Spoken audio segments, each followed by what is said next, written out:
here.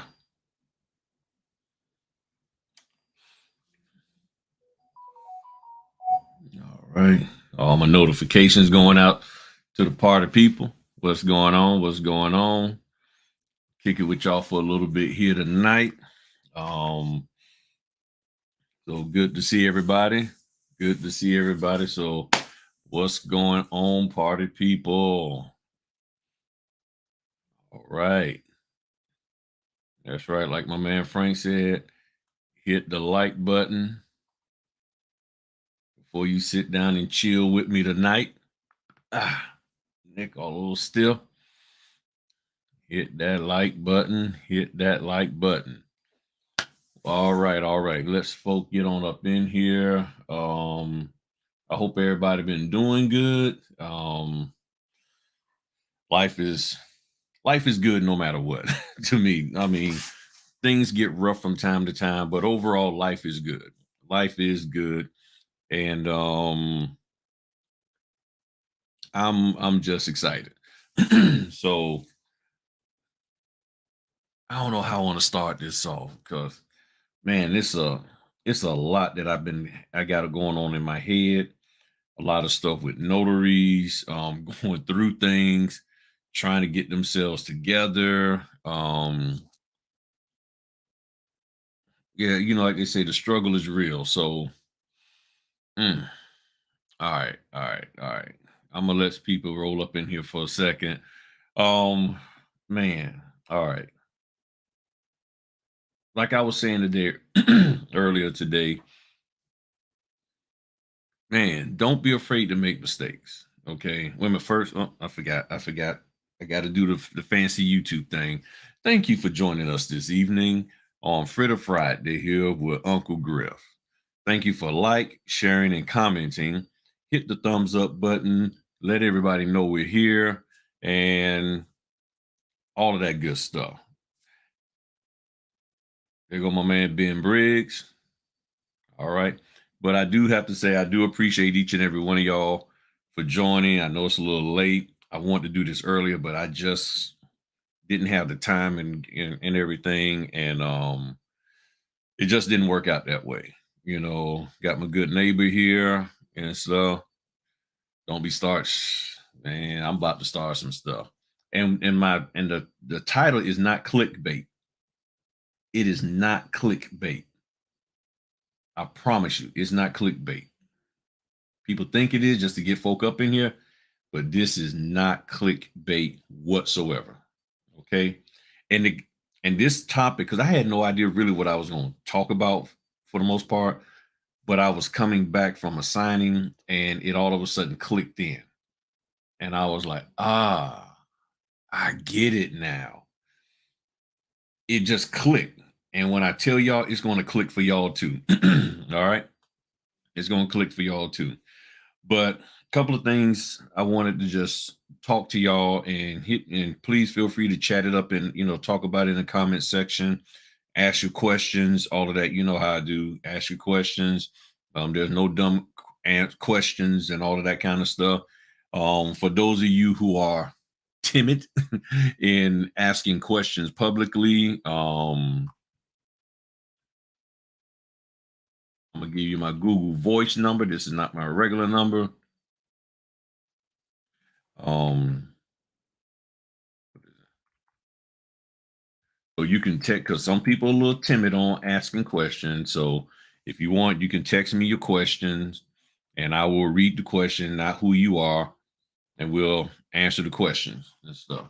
If y'all hear a vacuum cleaner going on in the background, that's the wife. She's doing some cleaning up. We have some family stuff we're doing this weekend. So she's better at cleaning than me and all of that. So I got it. I'm gonna be going back now. Once we finish here, I'm gonna be doing washing clothes and stuff like that. So good to see you there, Faye. All right, good to see you out there in Florida.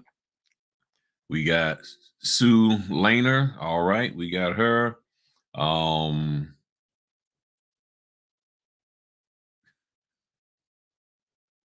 all right, man. Come on. Where we at? Where we at? Hold on one second. Oh, hold on one second. Everything wants to move slow tonight. All right. All right. Hold on one second, party people. All right. I just gotta. Okay, there we go. All right, I'm all straight now. Um, yeah, my mom's in here. Block 'em. That's what I'm getting ready to do. Um,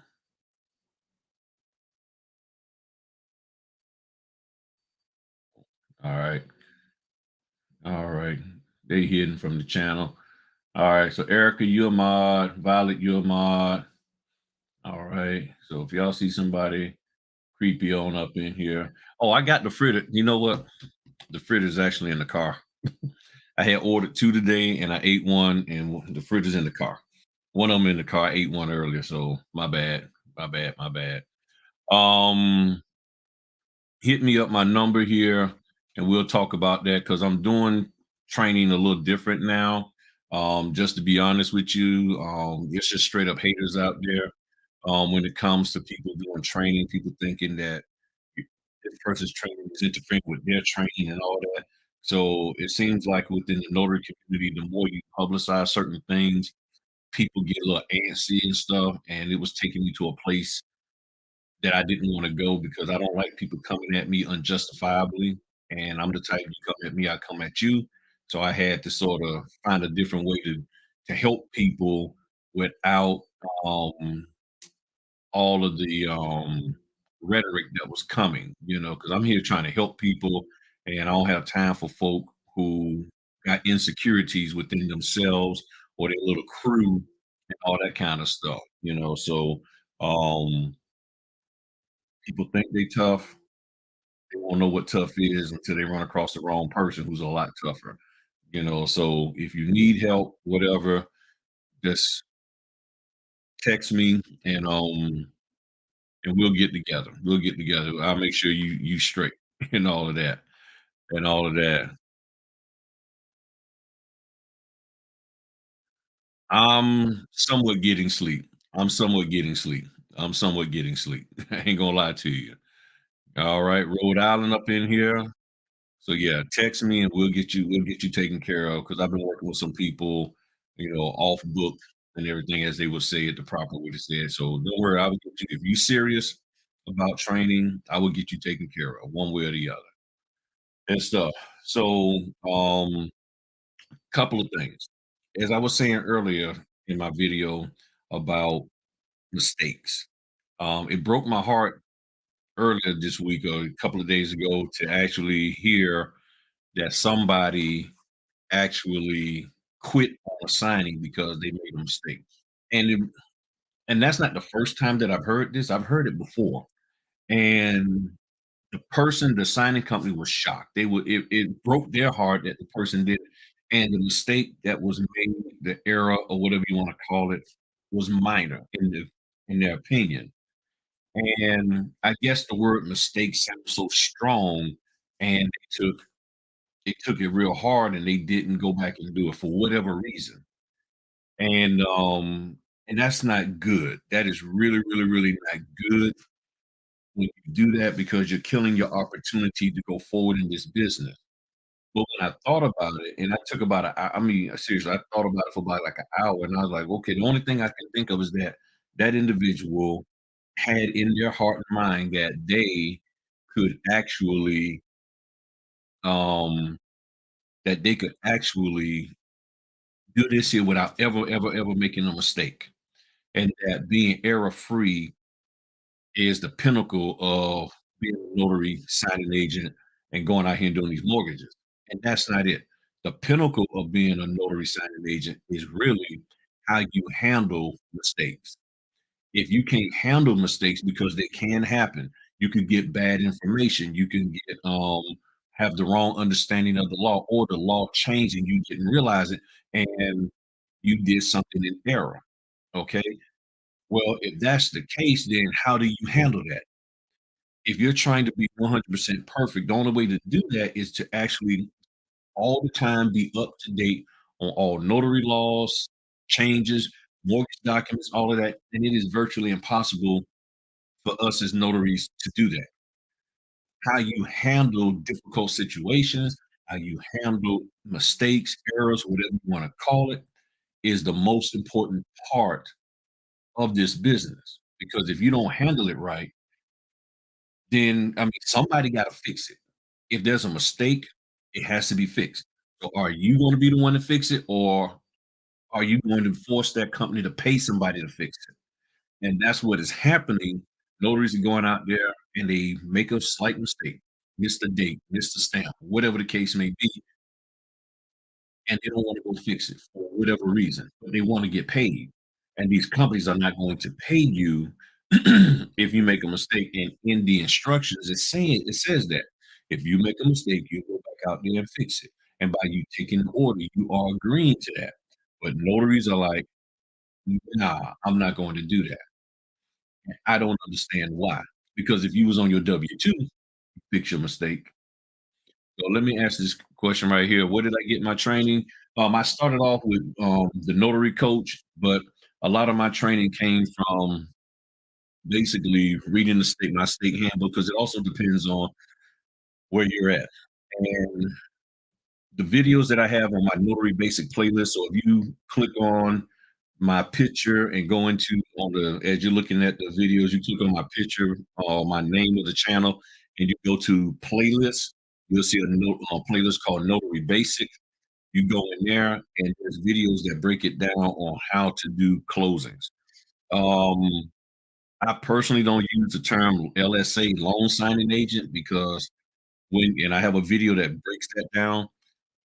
That's semi made up term, or a term that people are using. But as a notary, you can do loan closings. There's no super cool special training that you have to have unless you're in Louisiana. They have different training down there. But if your state law says as a notary you can notarize documents, that means you can notarize mortgages, you can notarize any document that they say you can. So somebody brought you a set of loan documents, Erica, and they say, I was told to get a notary and I saw that you was a notary, or I heard that you was a notary, you can notarize those documents. The issue that most people are faced with, and what you're probably talking about, is trying to understand and learn the documents. At that point, you have to find out from your state how deep they want you to go as a notary into the documents. And even if your state recognizes that term, loan signing agent, or even notary signing agent. So there's a video on my channel in my Notary Basic playlist called LSA versus NSA. Um, and it's primarily about for Virginia notaries, but it's really for any notary. Because when you look at the resources that I put in there, it breaks it down completely. It really, really does. You know, so if you understand how to notarize and fill out to properly fill out the notarial certificate, you're already way ahead of most people out here, and you can do this business. And as Erica said, you go to the National Notary Association. They have all the information you need to have, and they will help you to understand that. My videos break it down also. Um, says I'm very serious about training, especially since you're in Virginia, and my personality. I hope I got a good personality. I just try to be real, people. I mean, there's enough fake folk out here to last us 25,000 lifetimes. Okay. If you laid out all the fake people that's out here, you can walk on their backs for years. There's so many fake people out here. Okay. I mean, that's how many fake people are out here that you could literally walk on their backs and never touch the ground for at least 10 years. That's how many fake people there are out here when it comes to training and selling courses and educating you and finances and crypto and this and that and the other. There's so many of them out there and all of that good stuff. Okay. And Erica, you're in Portsmouth, so yeah, we'll get together. Most definitely, we will get together. And Sue, I guess you're here in Virginia. We'll get together with you too, and all of that. And I said that part about how to handle mistakes, because we're all humans, and mistakes will happen. And that is it. And that is the one thing that I learned. That was really the biggest thing that I learned a notary when I first got started was that the signing companies they really judge us by how we handle mistakes. Now, if we don't make a mistake, I mean, because you can go error free for a while, or maybe forever. But here's the thing: what I find interesting is that there are so many people who come into this business and they've never heard about being a notary. They never heard about any of the stuff that notaries can do and this, that, and the other. Okay, follow me now. Brand new, never heard. I didn't know a notary could do this. I didn't know a notary could do. I didn't even know you could be a notary. I thought you had to have some special legislation. And then this person who's never heard of this industry can come in and make no mistakes ever. But yet you talk to them, girl, man, when I was first starting my job, I did this. I would come to work late. I was doing this, doing that wrong. Man, man, I don't know how many times I done got rolled up. So people are getting rolled up, getting counseled, this, that, and the other, left and right in the W-2. And then they come into the notary business and keep in mind that people aren't really teaching you how to be a notary. They're teaching you how to market and how to understand documents or quote unquote explain documents, but not how to be a notary. And then if you aren't reading your state handbook or your state doesn't have training, how can you not make a mistake? How can you not make a mistake when everything that you're faced with does not really support you going in here error free? So now you got people talking about they're error free. They've never made a mistake. They've always been. I'm not saying that there aren't, but I'm saying the percentage of them is very, very low. Very, very low. Now let me get over here to Chris' question real quick. So is it how realistic is it as a LSA in an attorney state? A well-known YouTuber makes it sound like it may be too good to be true. Um, okay, an attorney state, that means basically what that means is an attorney has to be available or somewhere along the line at the signing. The question then becomes for the scheduling of the notary for the closing in that state, is that handled by the title company or by the attorney? That's the question. And then the question is, in the attorney state, is it their state law that an attorney can only do loan closings? And if so, then what type? So, is it only for refis or purchase or sales, HELOCs, what have you? That's what you have to ask, and then that will help you to understand the how realistic is it for you to make money when it comes to the loan closing, because each state is different. So you have to figure out you gotta understand what the state laws are concerning real estate transactions. And that video got called LSA versus NSA, it talks about it in there for Virginia, how as long as we like in Virginia, it says only attorneys and title people can do closing or escrow people can do closings. However, Virginia notaries can do the closings if we're just going to be there to witness the signatures. As long as we don't collect closing funds, which you have to have a title license, we can do closings. So technically, in Virginia, notaries can't do closings unless they're not going to collect closing funds. So the standard is that you can't do closing; it has to be done by an attorney. But if there's settlement money, especially if more likely there's settlement money somewhere involved. If there's no settlement money or there's somebody else going to collect that money, then a notary, a regular non-title producer licensed notary can do this, can go in there and they call us and in the thing. And I don't know if that's in an age word, but it says NSA notary signing agent. So we can do that, but you have to understand your state law. Now, once you understand your state law and how things flow, in my opinion, yes, it's possible for an individual to make money in an attorney state. Why? Because you understand how to navigate it. You look, the best example I can give. going into a sketchy part of town. If you understand how to carry yourself when you walk through a sketchy part of town, drive through a sketchy part of town, you'll be fine.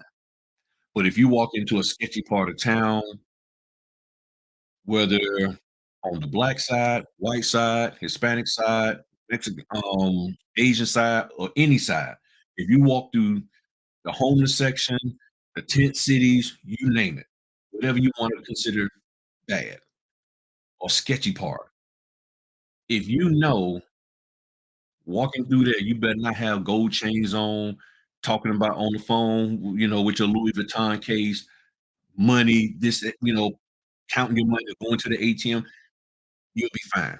Because in other words, you learn how to blend in. If you can learn how to blend in to your state law concerning how to do closings with attorneys, you will be fine. I would suggest that maybe you sit down and take time out and talk to an attorney and ask them, hey, how do y'all like to work with notaries? What is the best way that you want to work with notaries? And here's some great free advice.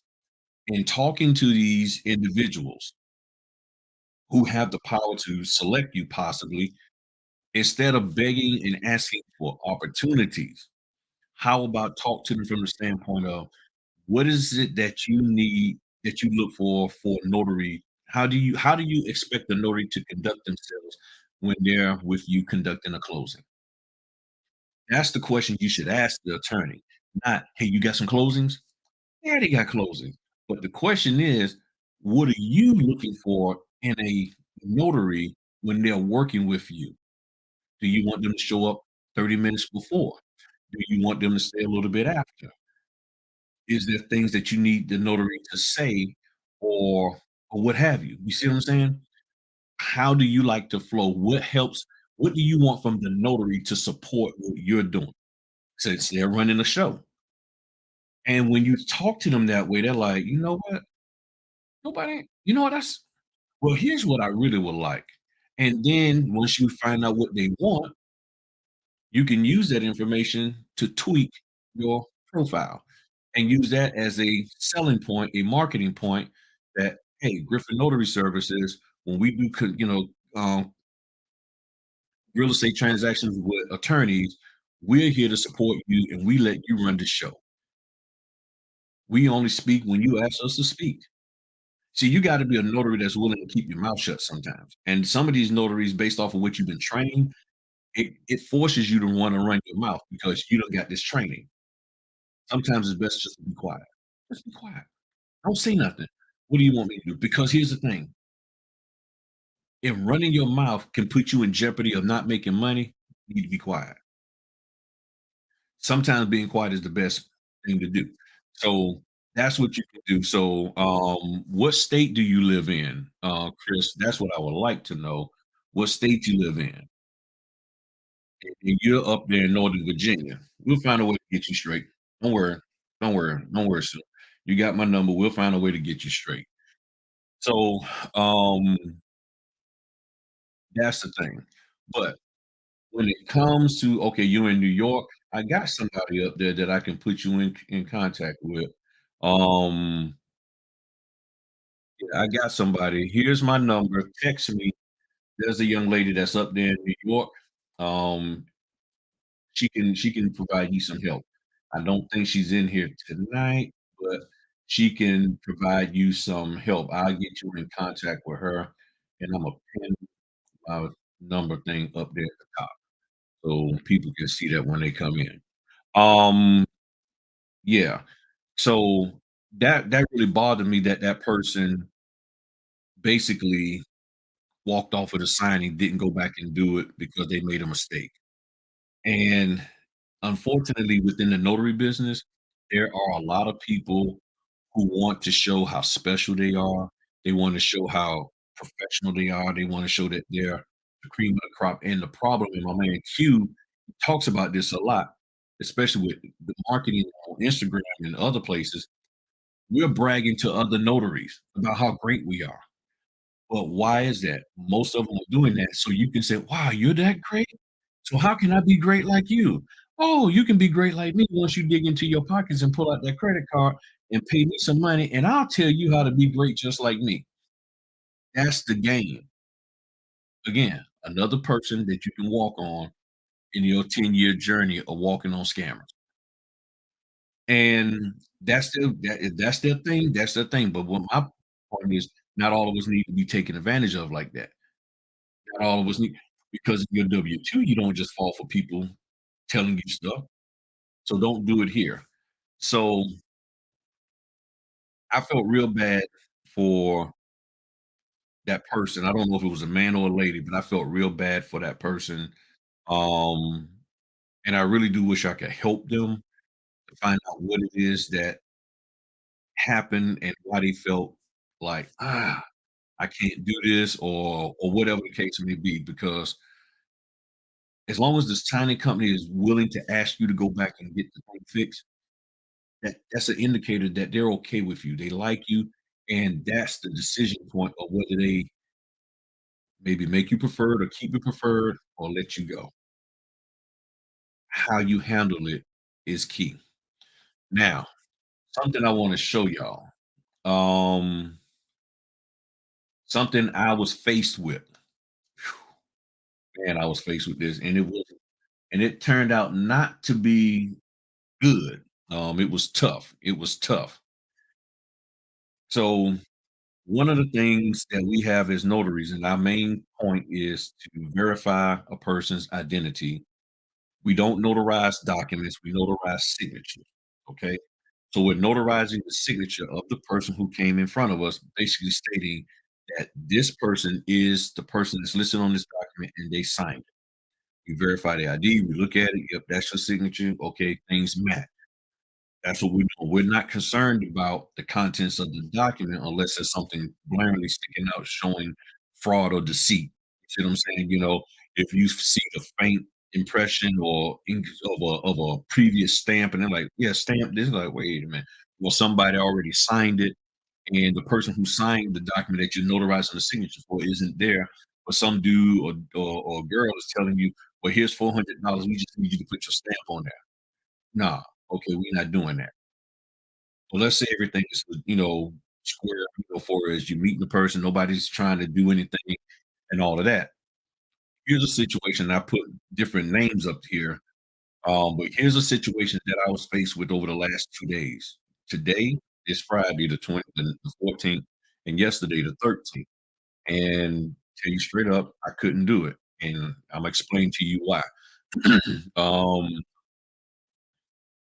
and I will get to the field inspections. Gotcha, gotcha. Alright. I will get to the field inspection.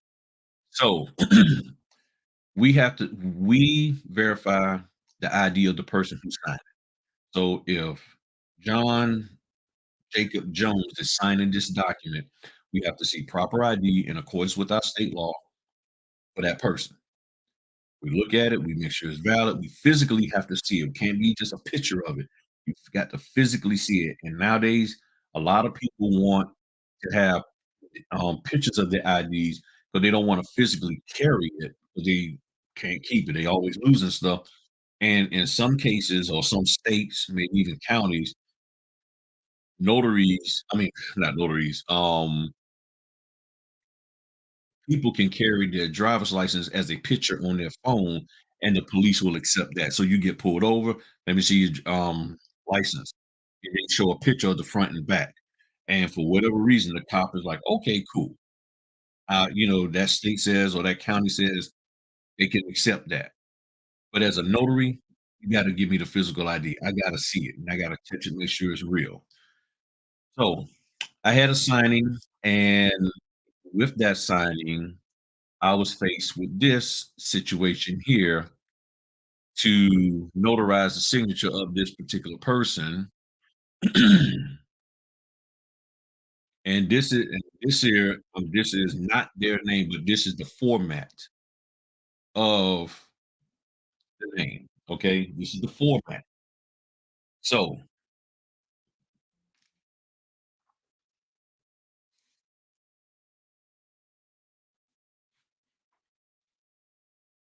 All right. And hold on one sec. All right. Got that text. Okay. So here's the thing. And do I need to zoom this in a little bit more? I'll zoom this in. Okay. So look at the way this name is Michelle Rogers Hayes, AKA also known as Jamie Michelle Roger Hayes. Okay. Now, here's the problem. The person's name is actually Jamie Michelle Hayes. That is their actual name.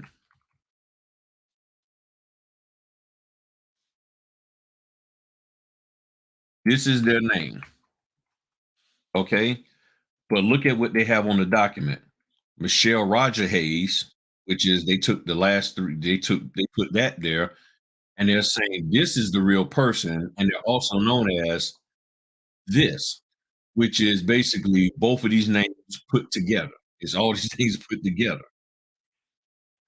I could not notarize that because one, the person didn't has never gone by this name legally. That is not who they are. And two, this is not their legal name now because they dropped this part of their name. They don't use Rogers. This is their name, and this is what is on their driver's license. There is no way I can use there's no way I can notarize this because nothing in that document has this. And in the notarial certificate, it has this, but there's no proof that that person has ever gone by this name, no signature, no state ID, passport, or anything at all. And there's no the same thing for this. They got this. I'm like, all right, cool. But that's not the name that's on the paper.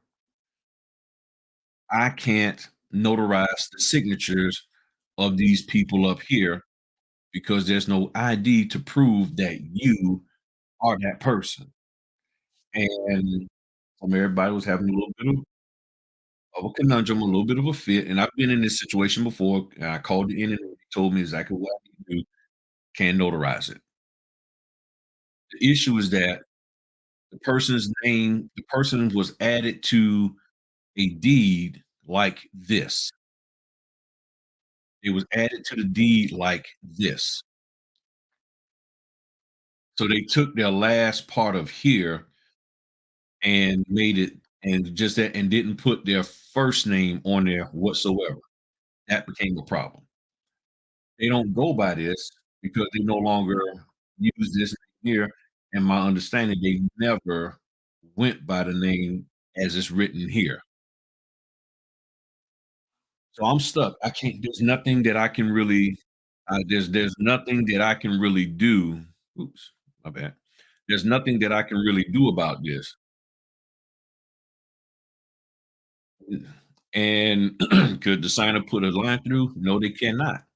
Because due to the fact that here's the thing, if the deed is recorded this way, they actually want them to sign this way saying, hey, Michelle Rogers Haynes is also known as Jamie Michelle Rogers Hayes.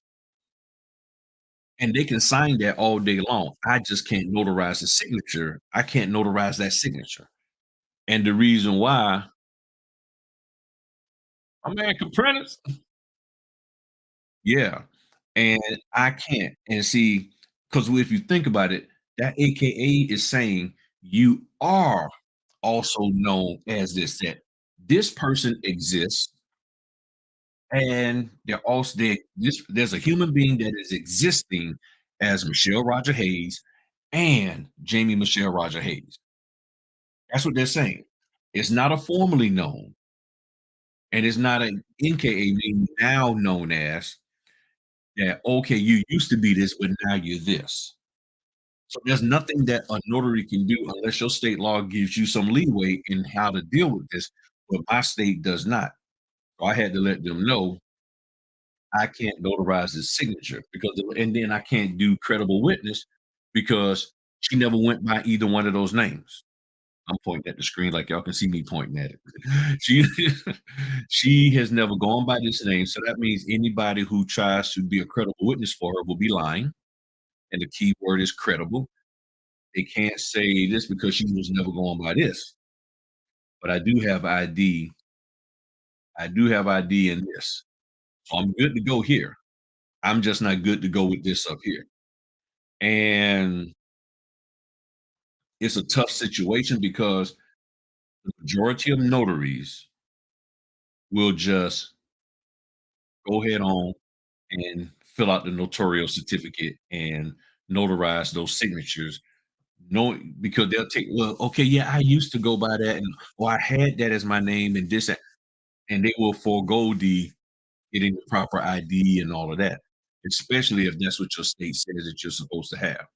So you got a decision to make as to whether you're gonna follow your state law and get cussed out, which this company, they didn't cuss nobody cussed me out, but some companies have fussed at me, or you're going to just give in to them. Which one is it going to be? So this is for real going on out here. This happens a lot. And then they came back and they corrected the documents. And when they corrected the documents, what they did was they came back and did this. Problem is they still don't have they still don't have any ID in that name that they want them to sign and want me to notarize. See, if they would have just said, um, have her sign maybe Jamie Michelle Hayes, aka Michelle Rogers Hayes, or had some statement in there that she's acknowledging that the deed was wrong or whatever, and left the name that can't be proven out of my notarial statement, I'd be good. But they want that name in the notarial statement saying that the notary has done due diligence to say that Michelle Rogers Hayes stood before them and they saw proper ID and that signature was notarized in accordance with my state law. And there's no way I could do that. And no matter how you look at it and angle it, you go round and round, you can't do it. Now, legally, you can't do it now. Can somebody just go and do it? And somebody sit there and say, well, I'm confident that this is one and the same person. Okay, if you are confident, then just as long as it can hold up in court, you good. For me, I wasn't confident. My first time meeting the person. I don't know who this is. I don't know what's going on. You could just be flat out lying to me. So I had to stay away from that one. I felt bad about it. I felt real sorry for the lady, but this I had to follow my state law. And fortunately for me, the signing company supported it. They said, "We understand. We get it. We truly do get it, and we understand. We know." I was like, "All right, cool." So the chances of me getting blacklisted are, in my opinion, 0. Will that law firm be mad at me? Maybe. I'm willing to do that. I'm willing to stand on what's right. So let me get back to this question here real quick. All right. So field inspections. The field inspections are very simple. I got videos out there. If you look in, there's a playlist called Groundworks. Um, they're very simple, depending on the company you work with. Some are more detailed than others. You're just going out doing various types of inspections. The ones I do are with houses. So I don't really call them field inspections. I get the term. I'm not saying that it's a bad term. I just never really called it. I just call it house inspection because that's all I do. There's multiple companies out there that do commercial properties that have you just do walk-bys to see if a business is open or whatever the case would be, cars, accidents, all of that. So how each one of those work, I really don't know. But I do know the way mine works is that I get a notification on the app. I go out, take pictures. They train you how to do all of that, and you're good to go. Do they pay a whole lot? No, some of them pay $15, want you driving all over the place because they know you get to take the tax deduction of the mileage, so that's why they're like, "Okay, well, if you drive 45 minutes, you get the mileage deduction, plus I'm paying you $15 to go do it." And in most cases, that level of effort to do it is worth $15. But most people don't want to drive someplace for $15. Understand, there's days where I don't want to do it for the $20. And there's another company that I work with for 15 called Photo Inspections. They're okay-ish in my opinion, because they have a lot of work in my area, a lot of work that is outside of my area, meaning like 3, 4 hours away, and I'm not doing that for $15. I'm not, and I don't even try to negotiate with them because I'm like, "Why are you sending me this when I'm 4 hours away or more from Roanoke, Virginia, and I live in Hampton Roads?" No, that's not happening. Um, as a civil engineer, you said due to the fact okay, so you're not getting civil engineer deed into doing that inspections. It's just a cursory thing of, "Oh, okay, here's a car. There's damage here, click, click. There's damage there, click, click. Oh, here's a house, click, click, click, click, click, click, click. Okay, fill out some stuff. Yep, the house got shutters, they got a floor, they got a roof, this bad damage, no damage, a little bit of damage, dot, and you do that, and then you submit it to them. So it's not on the level of being a regular house inspector that got certified by the state and all of that kind of stuff. You're not on that.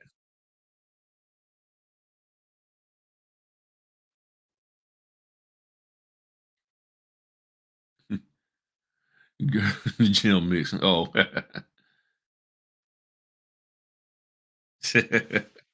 So so that's what you got going on there.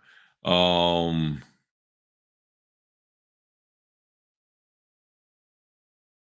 I'm getting ready to get to that there. I'm getting ready to get to that one. I'm getting ready to get to that next. So the signing that I was doing tonight, and I hope I answered your question on the thingamadeal, house inspections or the field inspections, and like I said, there's various companies that do it. So with the today I was doing a let me see how I want to do it.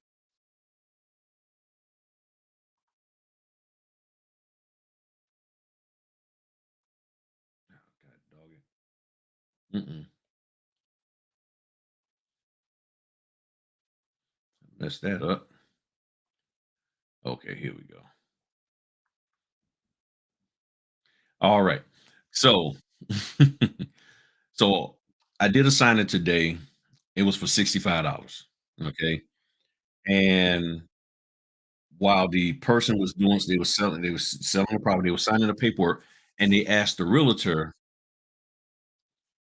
why did the dollar amount change? So on their phone, they had a closing disclosure that said $1 amount, and the one that I brought them said a different dollar amount. I don't know whether it was higher or lower, but it was a different dollar amount. Realtor said, "Oh, that's because of the notary fee." So they pointed, and I happened, and I honestly I don't look for what the notary fee is. Don't care. I know what I'm getting paid, what they're getting paid, that's between them and them. So I looked down and I saw 150. I was like, "Okay." At the time, I couldn't remember what I was getting paid. So after we was done, and this was a unique one, this was at a police station.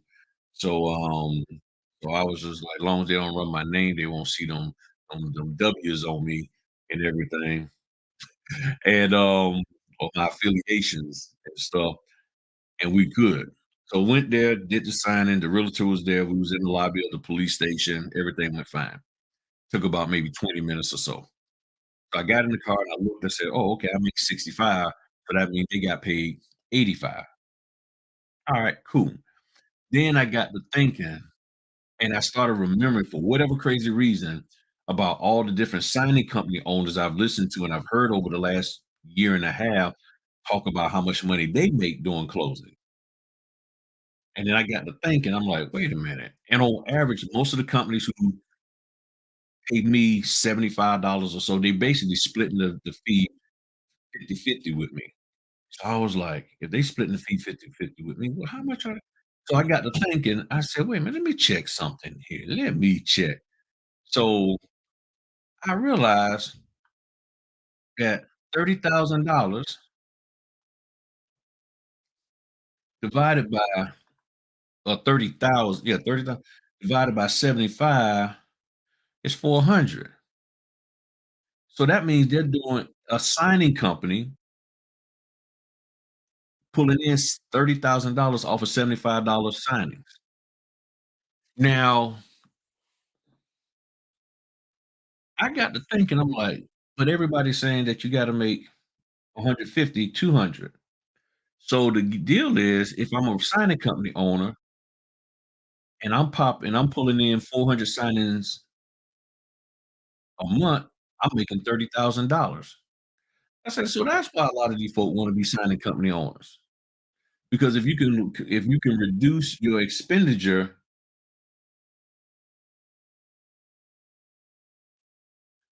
gotcha. So I was like, I said, wait a minute, wait a minute, wait a minute. How can you complain about $75? So that means it's volume, as I've been saying the whole time. If you're doing stuff on volume and taking enough orders, you will make money. Just like I think a year ago, a guy jumped all over me talking about how much money he was making, and you can't make money off of a $75 signing. But when I ran the numbers off of what he shared with me, I was making more money per signing than he was. He was making 60 something. I was popping, and I said, "Well, that's low." I said, "You're making less money than 75 based off of what you're saying. But you can make money off of a 75, a 85, or 90 if you do enough of them. The question is, are you willing to do enough of them? That's what it boils down to. So I'm sitting here like, okay, so a signing company come in, which also says the signing companies aren't getting $400 a signing, even though it might be on that closing disclosure, but they're not getting $400. Because that's $400 might be split between the title company, the escrow, and the signing company. It might just be a total what the fee is total for that particular service, or it includes that with the title company. $600 goes to the title company, and then out of that 6 is what goes to, a portion that goes to the signing company, and then a portion of that goes to the notary. So if the signing company on average is getting $150, they might be like, "Okay, cool. I'll give the notary 85. I'll give the notary 65 or 75," because they're getting that time, boom, boom, boom. Now here's the kicker, and to me, those are thin margins. These are very thin margins that you have. $75, 400 notaries, 400 appointments, per really, would you say 400 appointments. The question is, what happens when notaries start making mistakes? When notaries start making mistakes, that becomes the problem. They start making mistakes, oh man, now you really got an issue because those notaries are making mistakes, and it's like, "Oh, snap. Okay, my 75 now starting to get eat up." So now you're saying you want 100. So that means they're making 25, $25 a pop. Do you think they really wanna, make that little bit of money? No, they don't. They don't wanna make that. That's here's what that is. That comes out to $10,000, y'all, right over here. You see it? $10,000.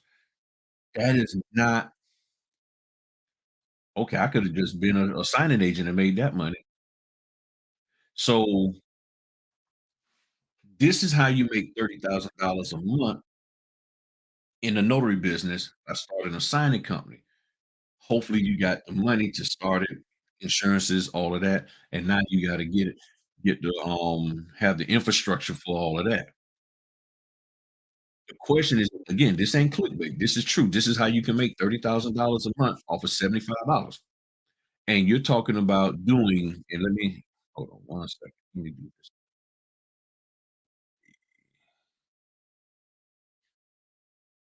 Where is it? Okay, here it is. So $400. So let's just say you got 25, 400 appointments divided by 25, which would be 25 days in a month. That you talking about 16 appointments per day. So they're dealing with 16 appointments per day nationwide. This is why they're short. This is why they can't answer the phone. This is why it's hard for you to get an answer on how to do your job as a notary because they got 16 of these. And if it's only two or three of them managing all of this, getting documents, uploading to the portal, making finding notaries, checking profiles, this, that, and the other, and they don't have time. So the chances of them saying, "Let me give a new notary a shot," can be slim to none. Why? Because they right, and this is what they said, they also have hourly schedulers to pay. So they're paying schedulers, this, that, and the other. So you say, "Well, $30,000 a lot." A lot, but if they got schedulers, you see what I'm saying?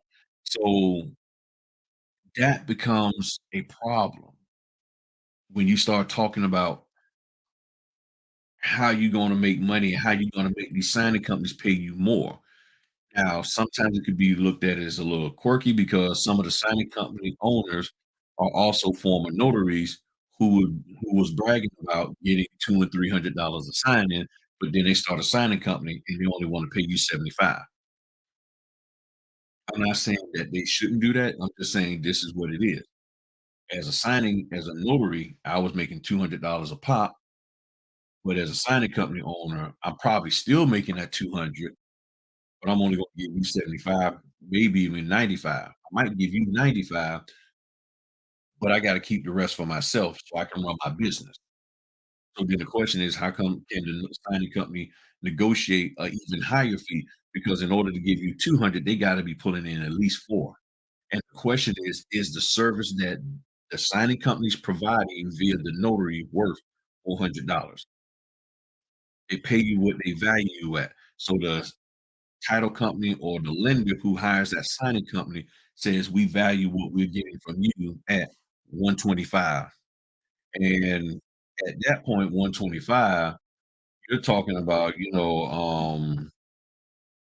at least maybe $60 on the signing because it's 62 and a half, $62.50. So you're talking about they're getting 125 and they'll give you 60 of that. Now check this out. Check this out. Check this out. There are some signing company owners that they're okay with $125. They're okay with the money that they're making because they don't have to go out and do it.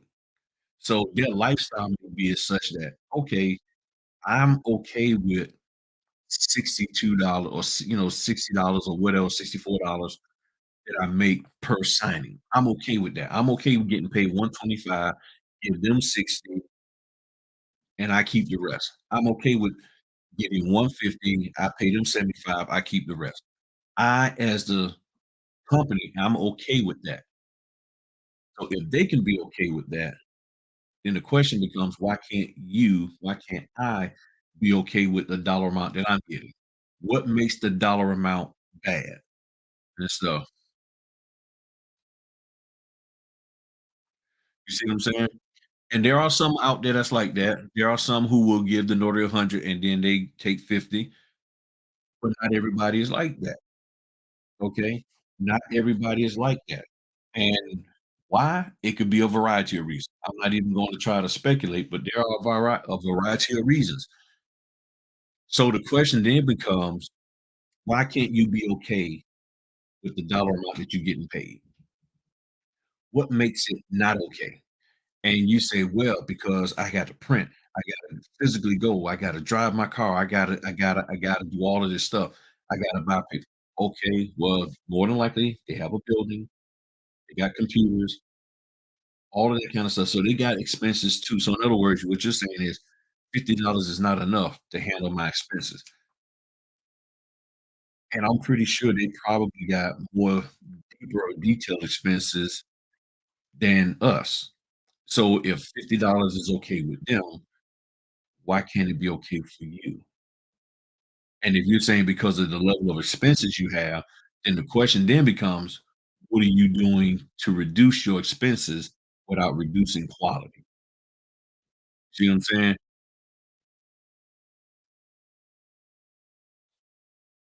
Correct. Right. And in some cases, you I got a $50 loan application tomorrow. I find it so interesting that notaries say, "Well, no, I ain't doing a $50 loan application. Yeah, I need 125." There's no notarization. You just go, show up, they sign, nothing for you to stamp, you bring it back, ship it, or either scan it or scan and ship, and you're done. The level of effort to do it is minuscule, but you need 3 times that. You need or almost 3 times that. You need 125 just to sit there and watch somebody sign, and if that's the case for actual loan closing, you probably need 225 or more because now you're notarizing and you're putting more thought and effort into this closing.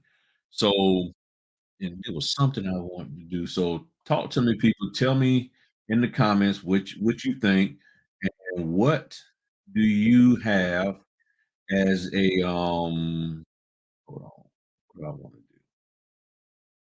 It was something that I wanted to do for y'all real quick. I am trying to find it. So tell me your thoughts. Um, oh, here it is. Also, what do you think and what questions do you have concerning loan closings, money, how to do this business, anything that you came across? Feel free to drop it in the chat real quick. Let me know.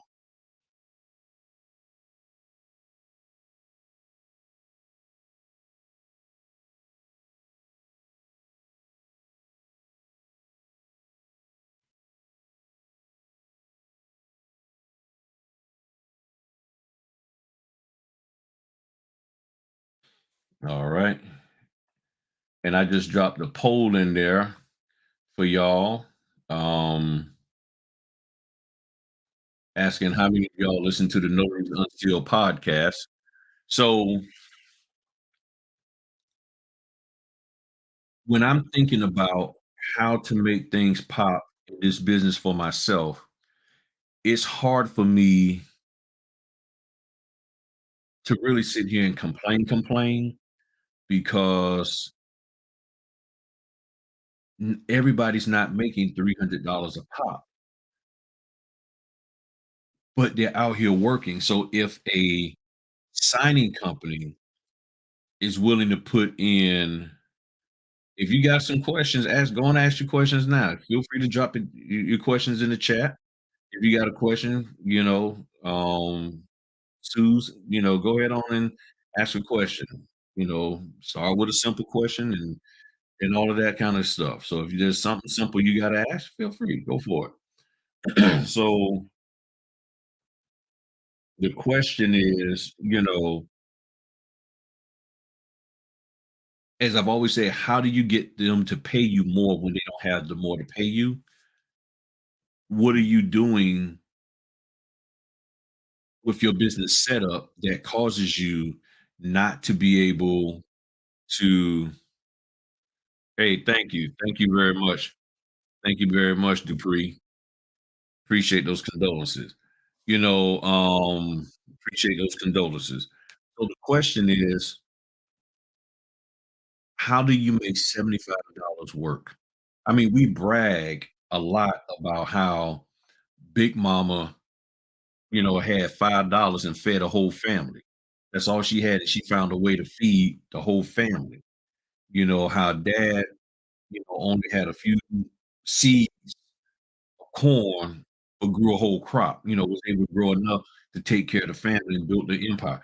We always brag about these people who took a little and made a lot.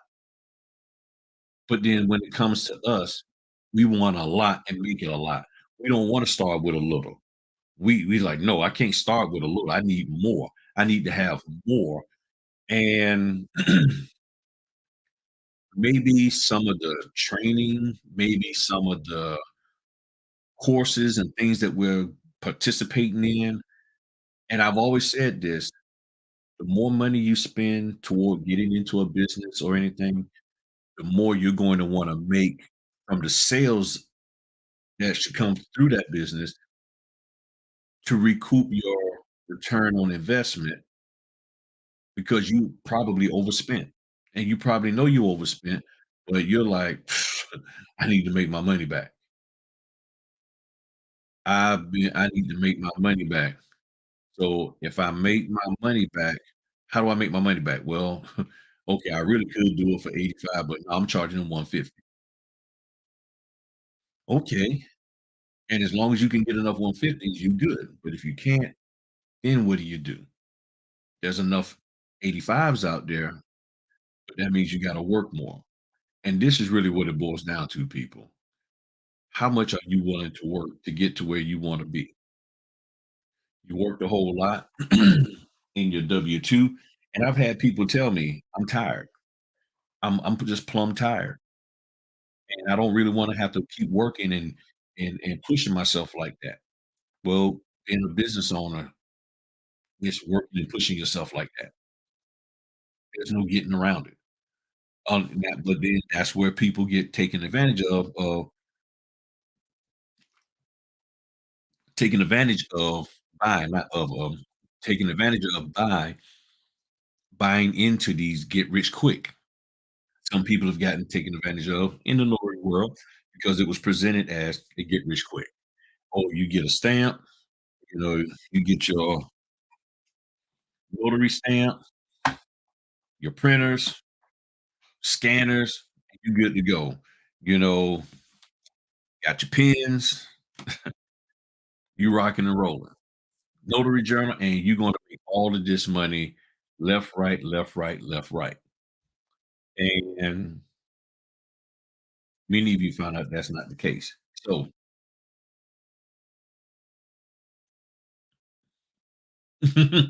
should have recorded, yeah. So that's the thing, and me and Q have talked about this, and as well as Matherin, but me and Q talked about this a couple of times. What we believe that is going on is that people have the wrong perspective. And if you are coming in this business with the wrong perspective, it's gonna be hard for you. You're going to have difficulties when you run into difficulties. So you got difficulties when you run into difficulties, and you're like, "What the heck?" Which means if you thought that you could do this business without making a mistake, and then you do it, and then you go into an area, closing, and you make a mistake, you got a difficult time dealing with this difficult situation. I got called in,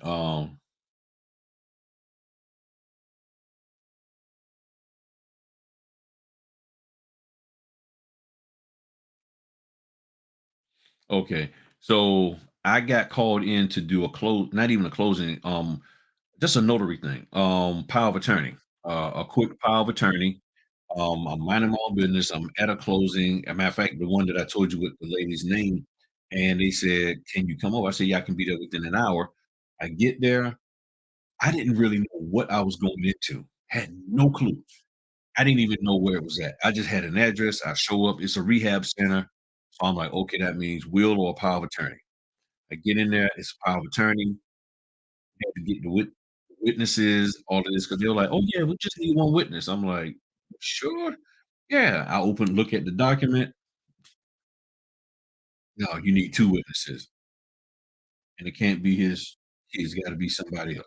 So we got the 2 witnesses, then he didn't have driver's license available.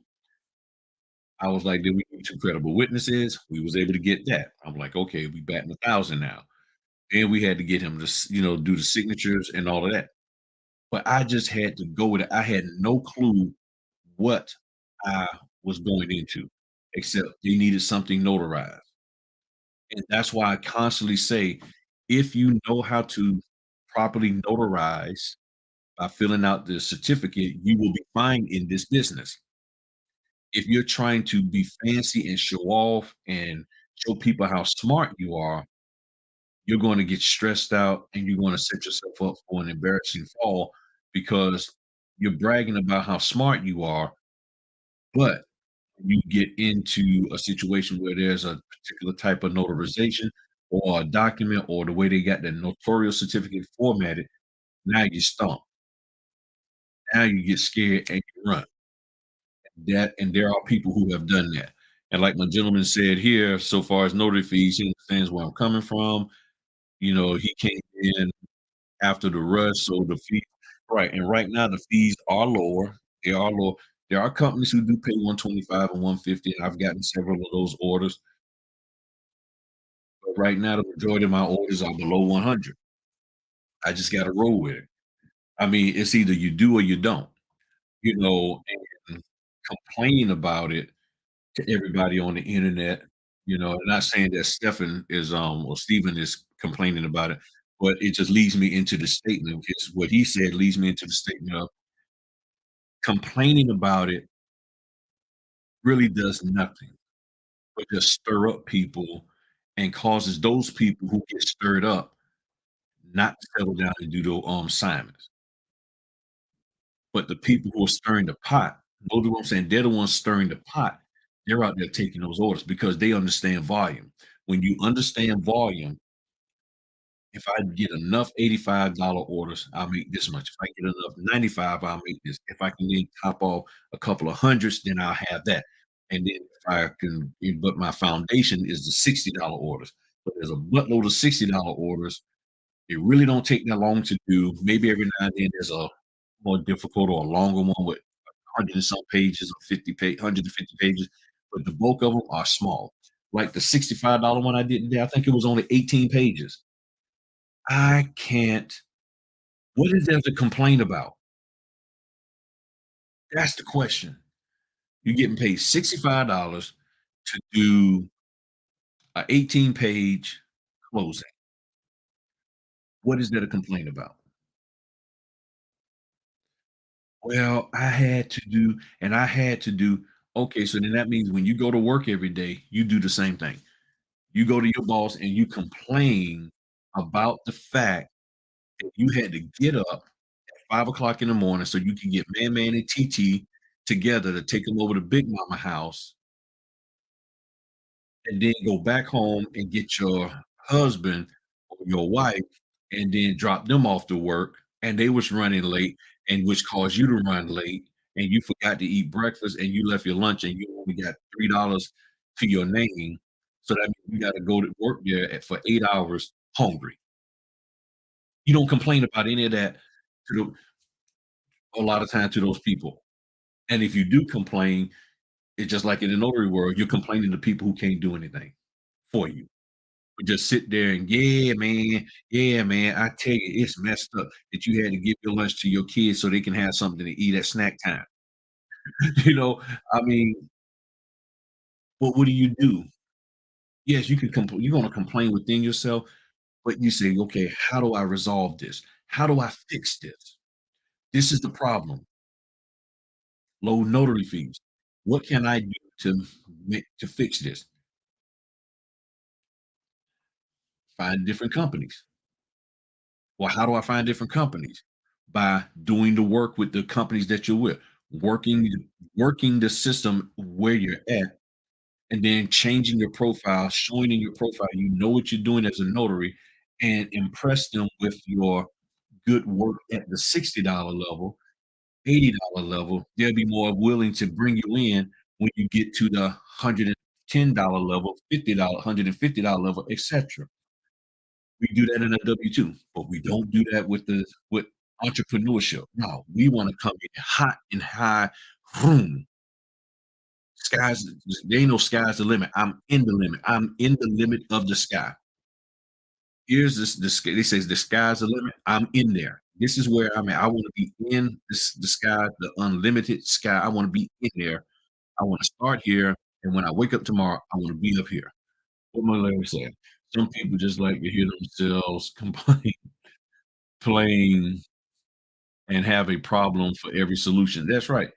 They do. There's some people that have a problem for every solution. You're absolutely correct, Erica. Then it said, might be a very junior question. If you are notarized in Iran, you have to follow the laws of the state you are in, not the state. That is correct. That is correct. You always have to follow the laws of the state that you are physically in. It's not based on their law. And if there's notary trainers out there that's not sharing this with y'all and teaching you, part of it's either one or two reasons. They expect that you're grown enough to understand that, or they don't know themselves.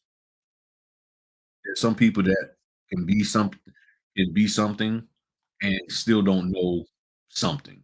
So yes, wherever you have face to face or whatever the case may be, you have to do it based on where you're at. It's always based on where we're at, our state laws. So we have a great opportunity to make things happen in this business for ourselves. And what I really, and if you notice, I'm always saying we have a great opportunity to make things happen in this business for ourselves. Meaning, you got to take on the ownership and make it happen for yourself. This is all right. So it said, "What have I found?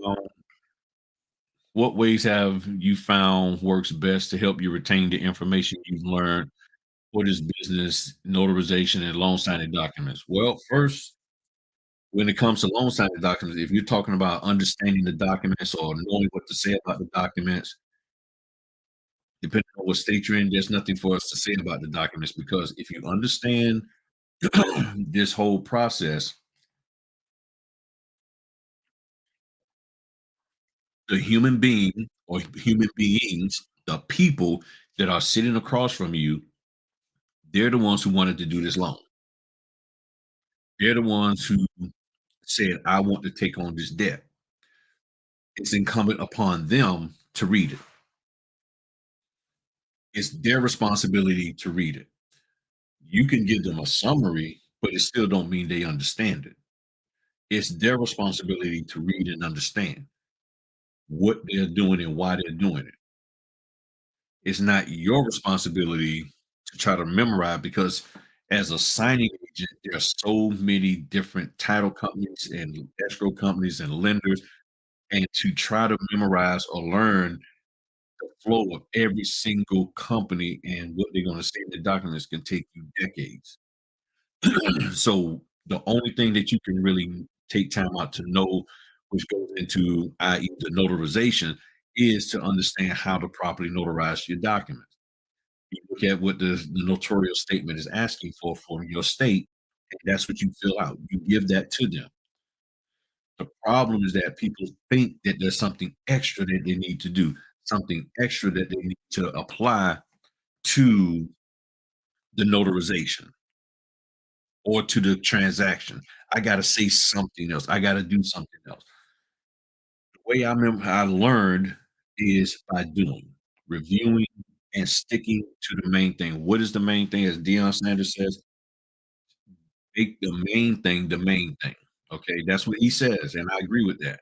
So, what is the main thing that I need to do here? I need to make sure I understand how to properly notarize the signature that's going to go on that signature line. So this here is a jurat. This here is an acknowledgement. Okay, this here is an acknowledgement, but it's a corporate acknowledgement. This here is a partnership acknowledgement. This here is such and such. So once I understand the different types, now the question is, what type is being used in this situation? Well, they have a pre-printed one on there. What does it say? It says subscribed and sworn. So that means this must be an affidavit. Oh, I can verify that by looking at the title of the document. It said affidavit of occupancy. That means they're making a statement about the truthfulness of how they plan on occupying this property, or affidavit of employment or employment affidavit. Sometimes it's called either one. Oh, this is an affidavit, meaning you're making a statement as to the validity of your employment. So if that's the case, so that means what? I have to swear you in, do an oath, and then watch you sign, and then I do my part. So it's about being purposeful and doing it every chance you get. That's why I always encourage y'all to just go ahead on and take orders. And sometimes the fees might not be great, but you get a chance to see the process and the flow so that when you do get the big order, you'll be able to rock and roll. Again, stop trying to live up here in the sky and start at the bottom and move your way up. Yeah, the name affidavit. So it can be called, name affidavit, affidavit of employment. You got the name affidavit, affidavit of employment. Anything that ends in affidavit supposed to be sworn in. That's really it. And that's why I say if there's something specific you may want to call the NNA and articulate that to them. And see, the key thing is with the NNA, you got to make sure you state your question correctly. Don't be fumbling around.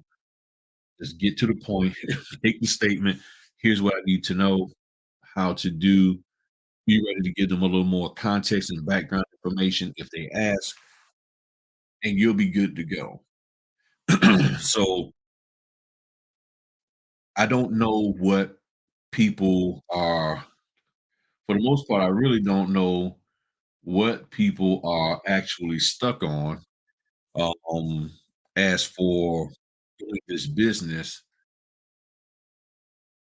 because a lot of time people won't say, they say is, "I just, I'm scared. I'm nervous." And I'm like, "Okay, what are you scared of? What are you nervous of?"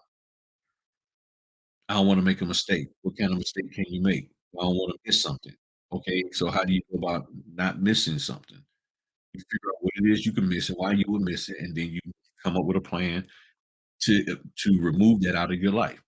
"Well, I might miss it because I get distracted." Okay, well, if you're a person that gets distracted real easy, then you need to find something to help you stay focused, whether it's some kind of green tea, purple tea, whoever tea, or you may not have to do this business. Because if you're easily distracted and you have a hard time staying on task, at the end of the day, this might not be the position for you, or what have you, so you have to take that into account, you know. And we got 52% of the people said that they have not listened to the broadcast. So in the description, there's links to the Notaries on Sale podcast. Over on Captivated Notaries, we have the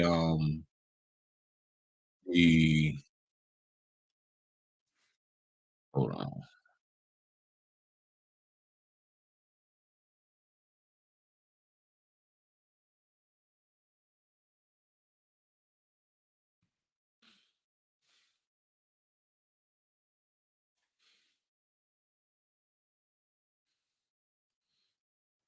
We have them on, my man, on YouTube. We also have the podcast on YouTube.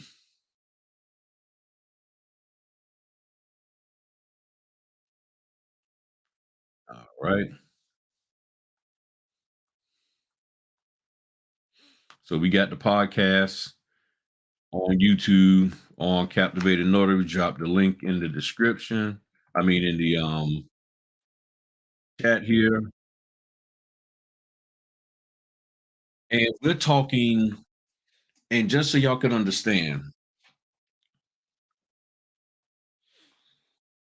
a lot of what we talk about is what we get from people. People come to us asking us questions, making statements, trying to figure stuff out. And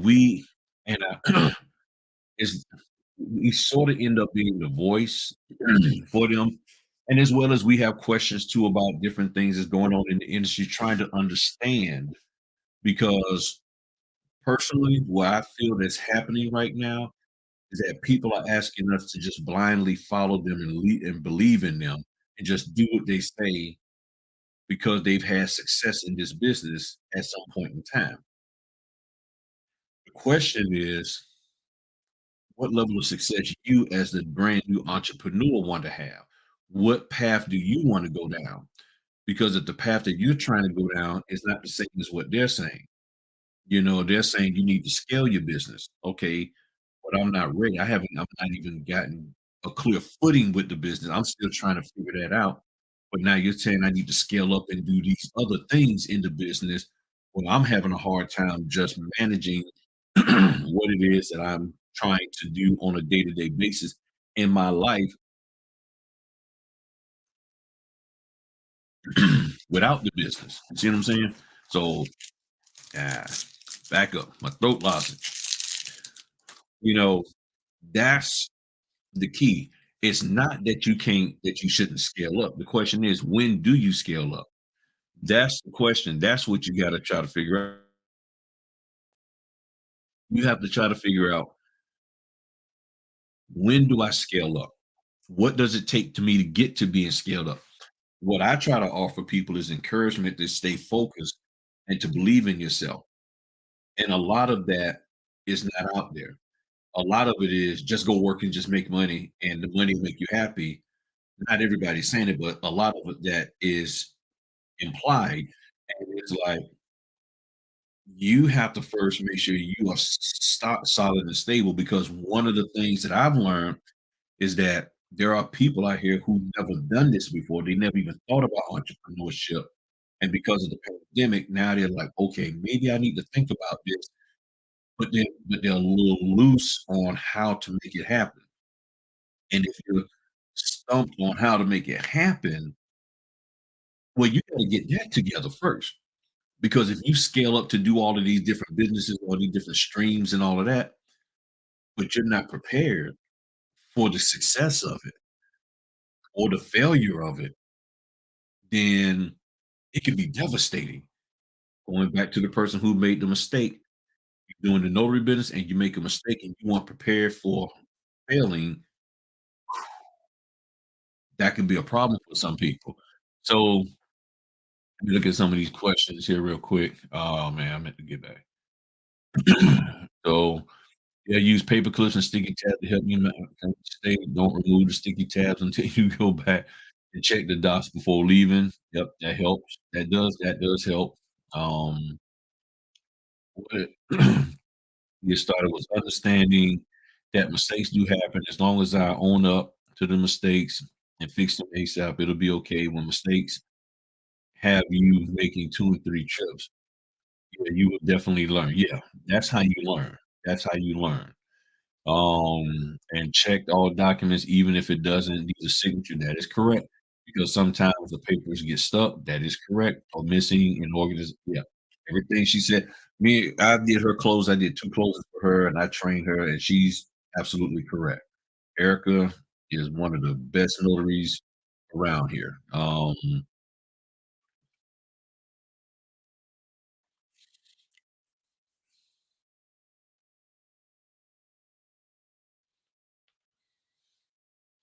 Yeah, there's a sign. Right, that sounds about right. The company. This is what they feel. How do you want to do it now? Think about it. Okay, let's take this scenario. A signing company gets 200 or 225, and they give you 125 for scans and 100 without. That tells me they might have a real high volume, more they might have 6 or 700 closings per month coming through. They may also have a segment where they are getting that, okay, let's say 700 signings.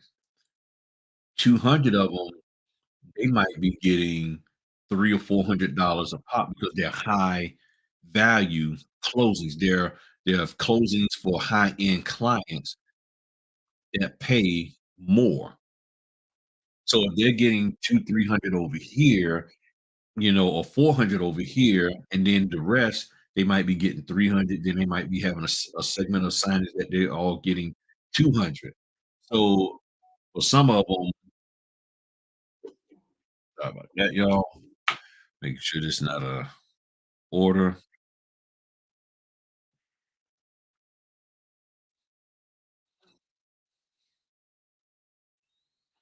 Hold on.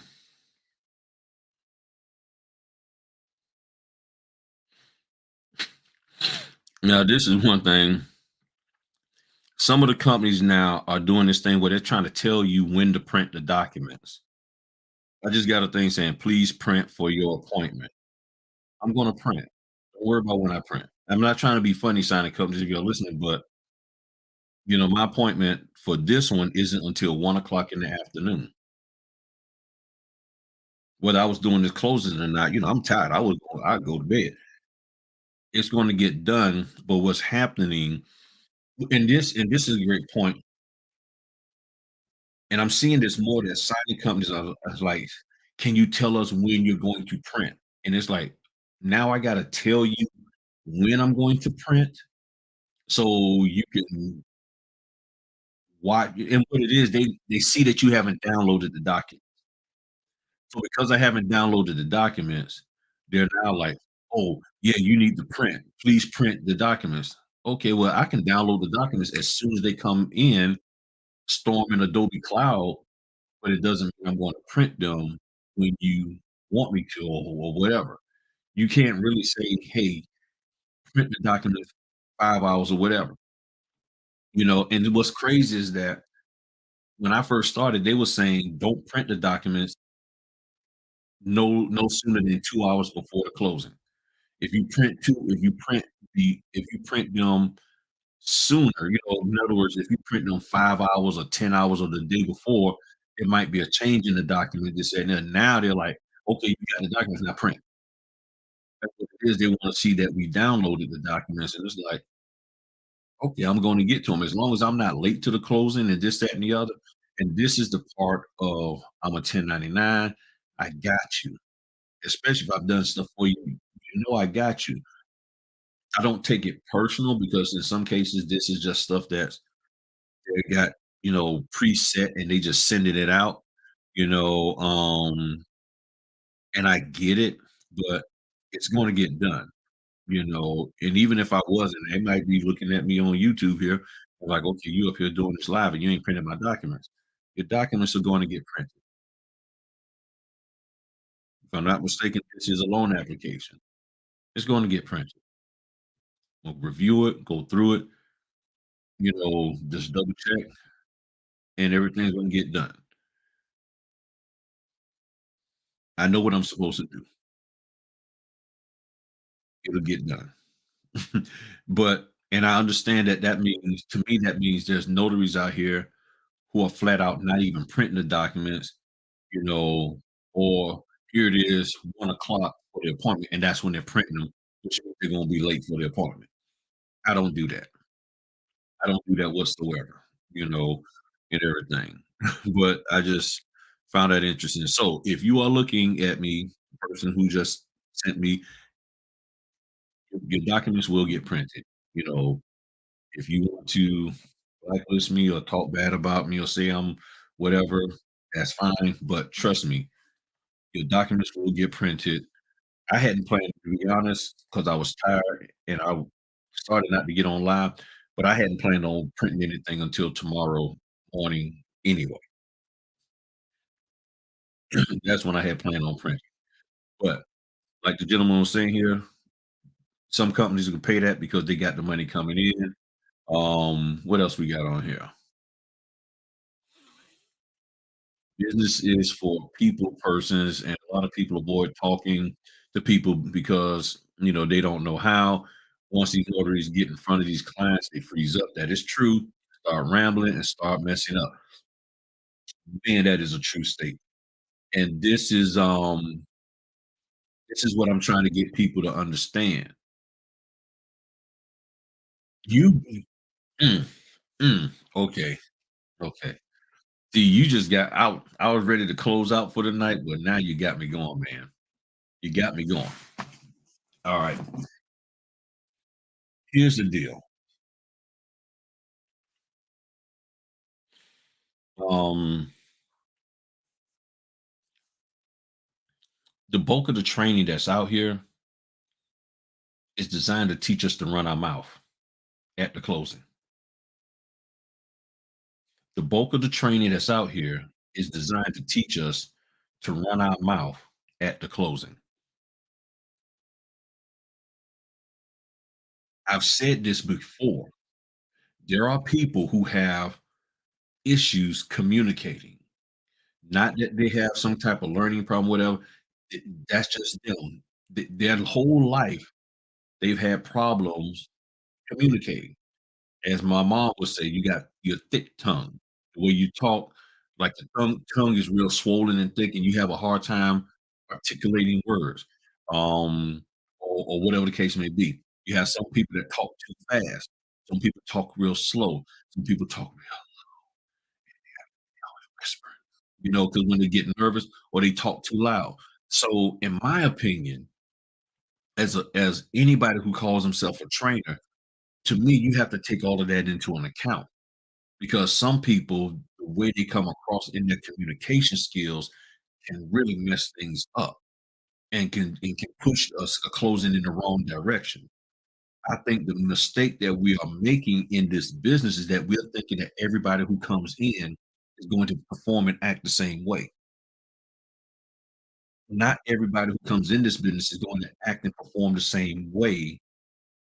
So you got to be willing to teach them in accordance with their personality. But if that's not your passion, if that's not your drive, if that's not your focus to help them based off of who they are to be the better version of who they are, and you're just trying to get them in and out so you can make that money, then you're not going to be concerned about their individual quirks that they have and their inability to communicate properly. Education has a part in all of this. So you really you as the notary, and that's where I think a lot of people are stuck at is that they are struggling with the ability to communicate intelligently and confidently. This is why I always share just focus on the notarization starting off until you get more comfortable with this business and the whole process. That's why I say take the loan applications. You do the loan applications, there's really nothing for you to explain. They're just signing and filling out an application, and it's a packet of, like 50, 60 pages. That's it. There's no notarizations, any of that. That's why I like them. I like the loan applications. That's why I took the one for tomorrow. Imma do it, boom. I should be in and out in 30 minutes. Can it take longer? Yes, it could, but Imma be in and out in 30 minutes, hopefully, if there's no issues, and then on to my next one. Get them done, and I'm done for the day. There's nothing wrong with that, but you're right. The way people communicate or their inability to communicate can mess it up, and you're trying to, well, this is this document, and this is that, and you're brand new, got your first signing, last minute, just got the documents, ain't even had a chance to review anything, and now you're trying to tell somebody what this document is? Why do we put each other in those positions? I don't get it. I don't get it whatsoever. So we got Green Bay here saying new notary from new notary. This is information that helps in Dallas. No problem. You're welcome. I noticed that too. I'm just saying, I was saying the same thing. You got to tell me what to do on my, yeah, this job. Um, thanks, want to agree. Yeah, you hit it right on the head, my man. I'm serious. Steven, I don't know if it's Steven or Stefan. Um, if it's Steven, put a one. If it's Stefan, put a two for me, my man, so I can say it correctly. Steven, one, Stefan, two. I don't know which one. I be jacking stuff up. But mm, yeah, it's probably automated. Oh, Steven. Okay, gotcha. Gotcha. Thanks, bro. Yeah, I know. What I'm saying is it's starting to come about more. And what that means is if I'm seeing starting to see it, that means it's already a problem. It's a problem that's out there and they're trying to get ahead of it. They are because a while ago Unless you give yeah, I know, man. Get that Steph Curry salary. Here's the issue. I forgot what I was saying. Never mind. I know what I was saying, but I forgot. I ain't gonna worry about it. But y'all follow me. Y'all follow me. So love meeting people. And I so lost my thought because I was reading this comment too. Right. Most man, okay, dude, you hitting it. Mm-hmm. Mm-hmm. Mm-hmm. Okay, gotcha. Thank you, Wanda. Yeah.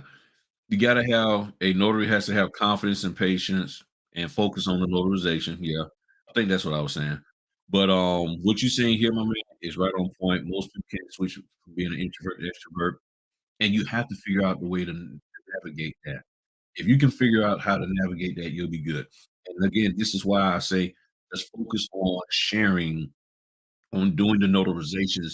Don't worry about talking too much about the documents because if you start getting all deep into the documents when you're new, it can really mess you up.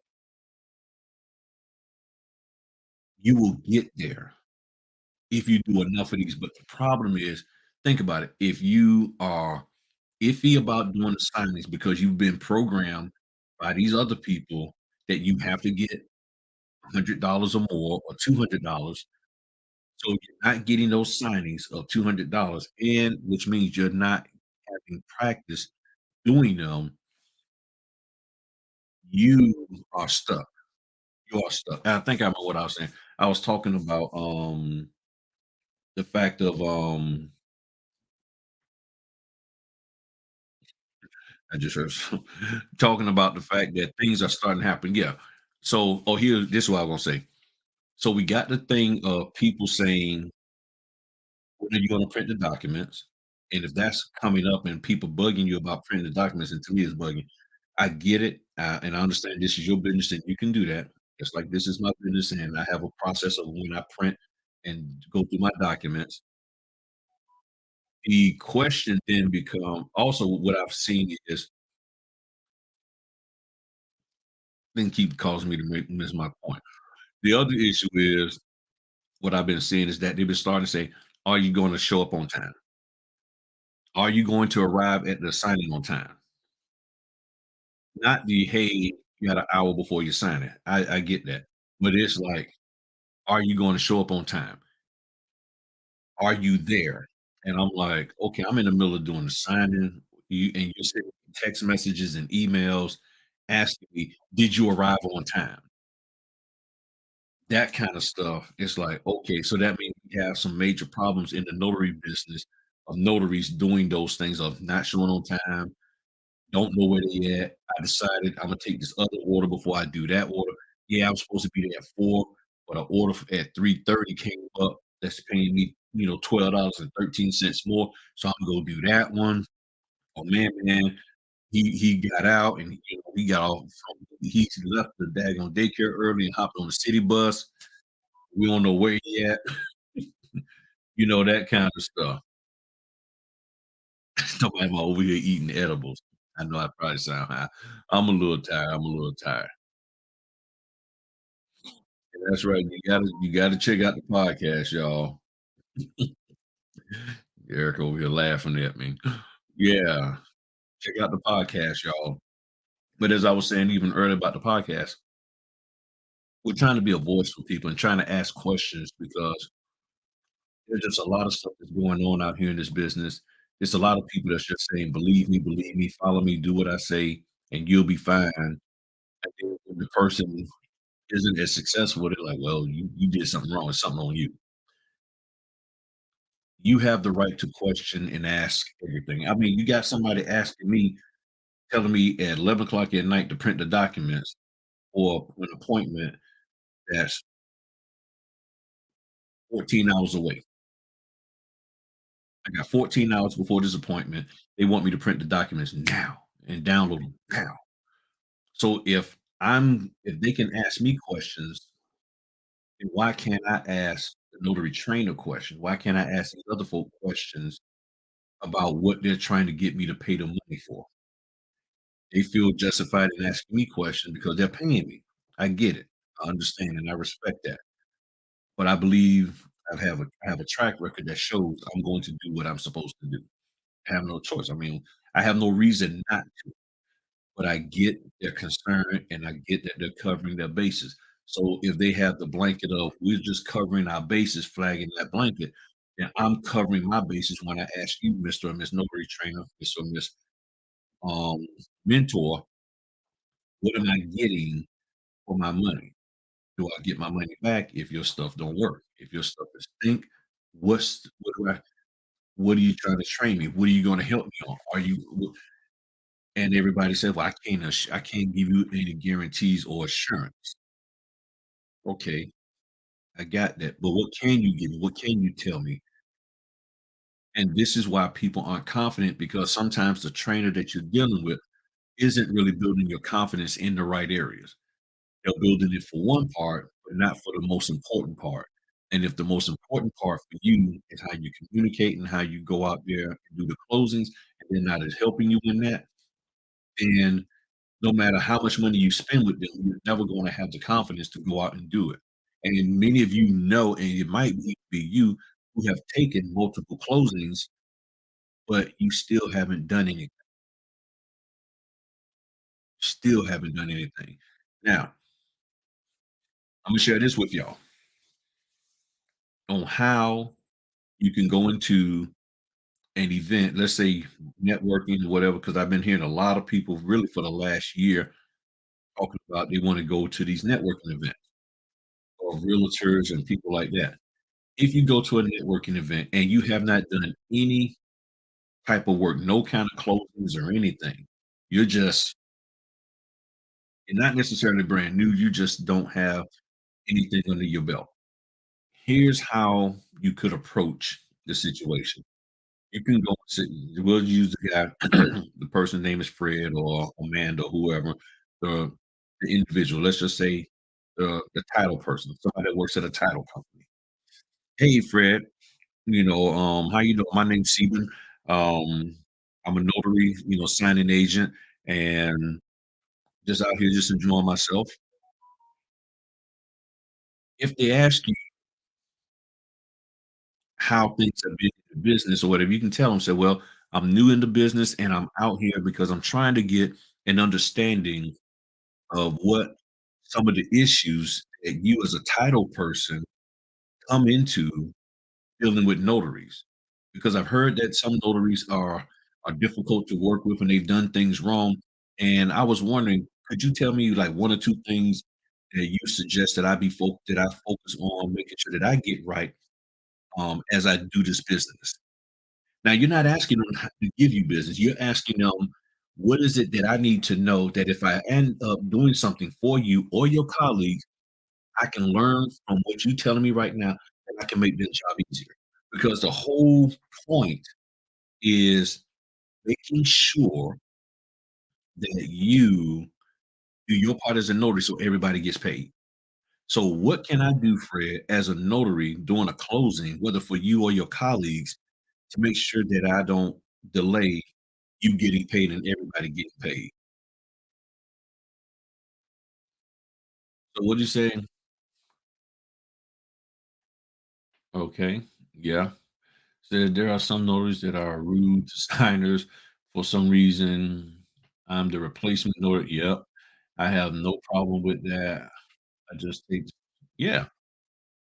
And you know what? I do that too. I do that a lot too. Defrozen.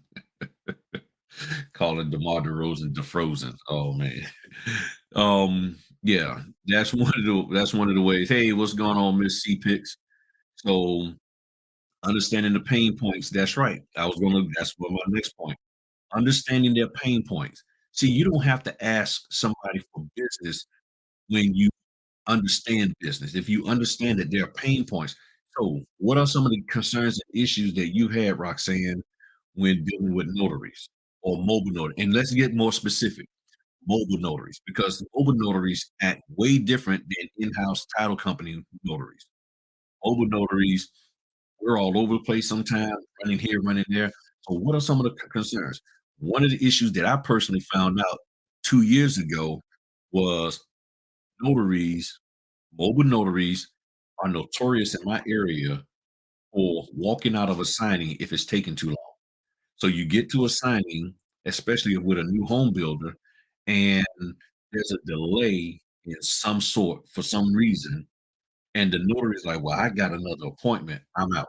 And they just get up and walk away in the middle of the signing sometimes, or before the signing gets started, while they're sitting there waiting for everybody to get there, this, that, and the other, and the notary like, "Okay, well, we supposed to have started at 2 and it's 2:15, and I got a 3:30. I'm out." It's like, "Where you going?" And you just okay, the notary just walked away? That's messed up. And the lady told me that.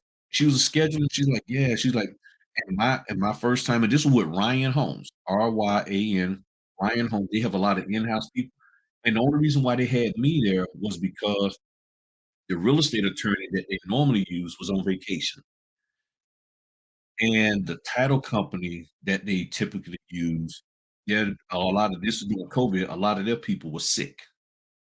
So they was like, and somehow they found me. I can't remember how they got me, but they got me.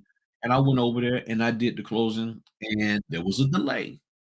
And what could have took should have been a 25-minute closing ended up being an hour, almost an hour and a half. Now, fortunately, I didn't have anything after that right away. And if I did, I would have just told them, hey, I'm delayed. And she said, "Thank you." And I said, "Wow." I said, "Oh, no problem. This is what I do." She said, "Well, thank you for staying because a lot of notaries, they just been walking out on us. They won't stay." See what I'm saying? So when you understand what the person's pain point is, now you can find a way to mitigate that pain. Let them know that, hey, I understand. I thank you for telling me that, Fred. I'm going to go do some research and try to figure out how I can make sure that doesn't happen when I start doing closings. I don't have to ask you for closings. If you know that my concern is your concern, I'm concerned about you. I'm concerned about me. You see what I'm saying? It's not that that's the talk that you want to have. You want to have the talk about how can you be a solution to their problem. But you can't know that if you're trying to brag about who you are and not listen to what they're dealing with. So what are you dealing with there? You talk to if you happen to talk to a scheduler, what is the concern? What are you dealing with? What is it that you think I should know? Because I'm new at this and and I'm out here because they say, well, I mean, did they ask you, say, hey, how you doing? What's going on with you, Mr. Sieben? Yeah, Sieben. And yeah, well, I'm a new notary, signing agent, and I'm new into the industry. And I figured I'd come out here and maybe I can, connect with somebody who can, help me understand some of the pain points that y'all are dealing with regards to working with mobile notaries, because I've heard that there are some concerns and some issues that mobile notaries sometimes create and can delay the process which in turn affects you getting paid. When you're telling somebody that you can help them to get paid, and that you're trying to find a way to make sure that you don't interfere with them getting paid, they might then turn around and give you a chance. They might say, "Well, you know what are you doing next Tuesday?" "Well, I'm free actually." "Come by the office." "Okay, cool. I will be at what time?" 10 AM, I'll be there. That's what you need to say, and then if you working a W-2, "Yo, boss, I ain't gonna be in next Tuesday. I got something that's coming down the pipe, and matter of fact, I ain't gonna be there. All right, click. I'm telling you, and then you go there with them, and you sit there and you learn from them, and then maybe even ask them, say, "Hey, do you have a set of documents that I can look at so I can get a feel for the flow of how y'all do things?" And if I'm not allowed to take them with me, I don't have a problem sitting here and reviewing them. If you have a little conference room that I could sit in or a cubicle or something, I would just like to be able to just, look them over so I can just get a flow and a feel for how y'all do things. That ain't being taught out here. What's being taught is just, I'm a new notary. I got printers. I got stamps. I got this. Pick me, pick me, pick me. But you're not being taught how to recognize and identify a person's pain point. Now somebody's going to be doing it. And if you see somebody out there selling a course on how to pick pain point, how to find the pain point of a client, don't buy that course. You got it here for free with me. And if you want to discuss it more, call me for free and save your daggone money. Okay. Don't you got these scabs out here, and they be like, "Oh, yeah, yeah, now I can show you for 39.50 how to find a pain point of that person at a networking event." And they got me playing in the background saying everything that they no, don't do that, okay? Save your money. The point is you got to be willing to open your eyes, stop being stressed and scared and worried about failing, so that way you can focus and see, "Okay, need help." One of the ways I market myself to real estate agents don't really care about notice, to be honest with you. Real estate agents are more concerned about the title count. But what I tell the real estate agents is this: it's always good to have a notary in your back pocket because I can help you expand your reach. I said, because if the title company you're working with doesn't do business in that city or doesn't have an office over there where they would like a person to come in. So if you happen to come across a client who lives 45 minutes away or more, and they're willing to do a deal with you, but they can't come back here on this side of town, I'll be more than happy to go over there because all I need is the paperwork and I'll take it to them. And I can scan, if I have my I can scan on the fly and send that back to you so they can go in and get funding. You just solved the problem. The problem is we can't get anybody to go over there and they can't come over here. So now you market yourself to them that I can go over there and get the thing done. And then you figure a way to negotiate what a decent price will be. That's how you do it. So all these flyers and Canva and all this, that, and the other, you're not gonna put that kind of stuff on there, but when you talk to a person, this is how you talk to them. This is what you say. You let them know that I'm here to solve your problem. "Hey, how you doing there, Fred? So you're a real estate agent. Okay, good. So what's your radius? What is the radius that you actually are working in right now? Your clientele, you just real local, or you trying to expand out to other areas?" Now they might look at you like, what are you talking about span out?" Well, as a notary, being a mobile notary, I'm able to go and get the documents, the closing documents signed all over the place. So I'm sure that, you at some point in time you may want to expand out instead of just here, but you might come across a client in our area that actually lives somewhere else or wants to move somewhere else, and they want you to represent them, but they're going to be over there to do the closing.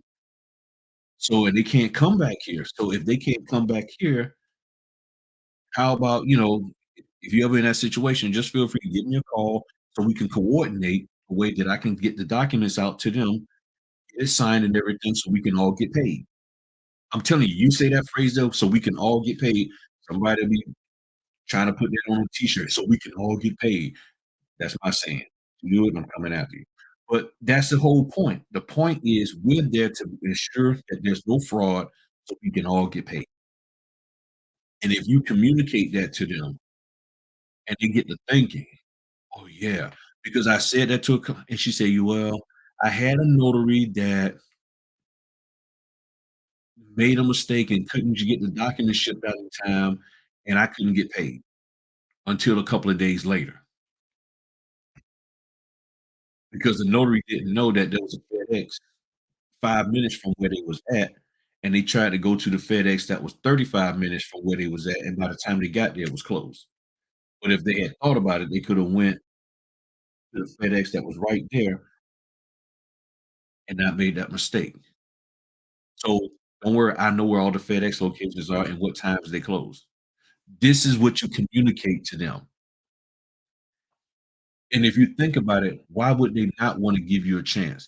The only reason why they won't give you a chance is if the way you come across is like a slickster. You come across real greasy, they gonna pick that up and they like, "Nah, I ain't messing with you." So let me see what we got up in here. So my man Steven is saying, if you're in a place like New York, I get wealthy clients like entertainers and socialites. I have to be professional as well as provide comfort. Yeah, you have to do that. You have to do that. And Wanda says, I understand why notaries get into the business and don't realize the logistics of the business. Yeah, the business has logistics to it. What's going on, Philly girl? Good to see you there, Yvette. Yvonne, I always mess that up. And Miss C Picks and that. Right, have to, leverage off notaries' mistakes to make yeah, I mean, that's what I do. I leverage off their mistakes all the daggone time. You know, they out here cutting a fool. I'm like, "Okay, I'm here to solve your problem." I'm telling you, the number one way to make money in any business is to be a problem solver.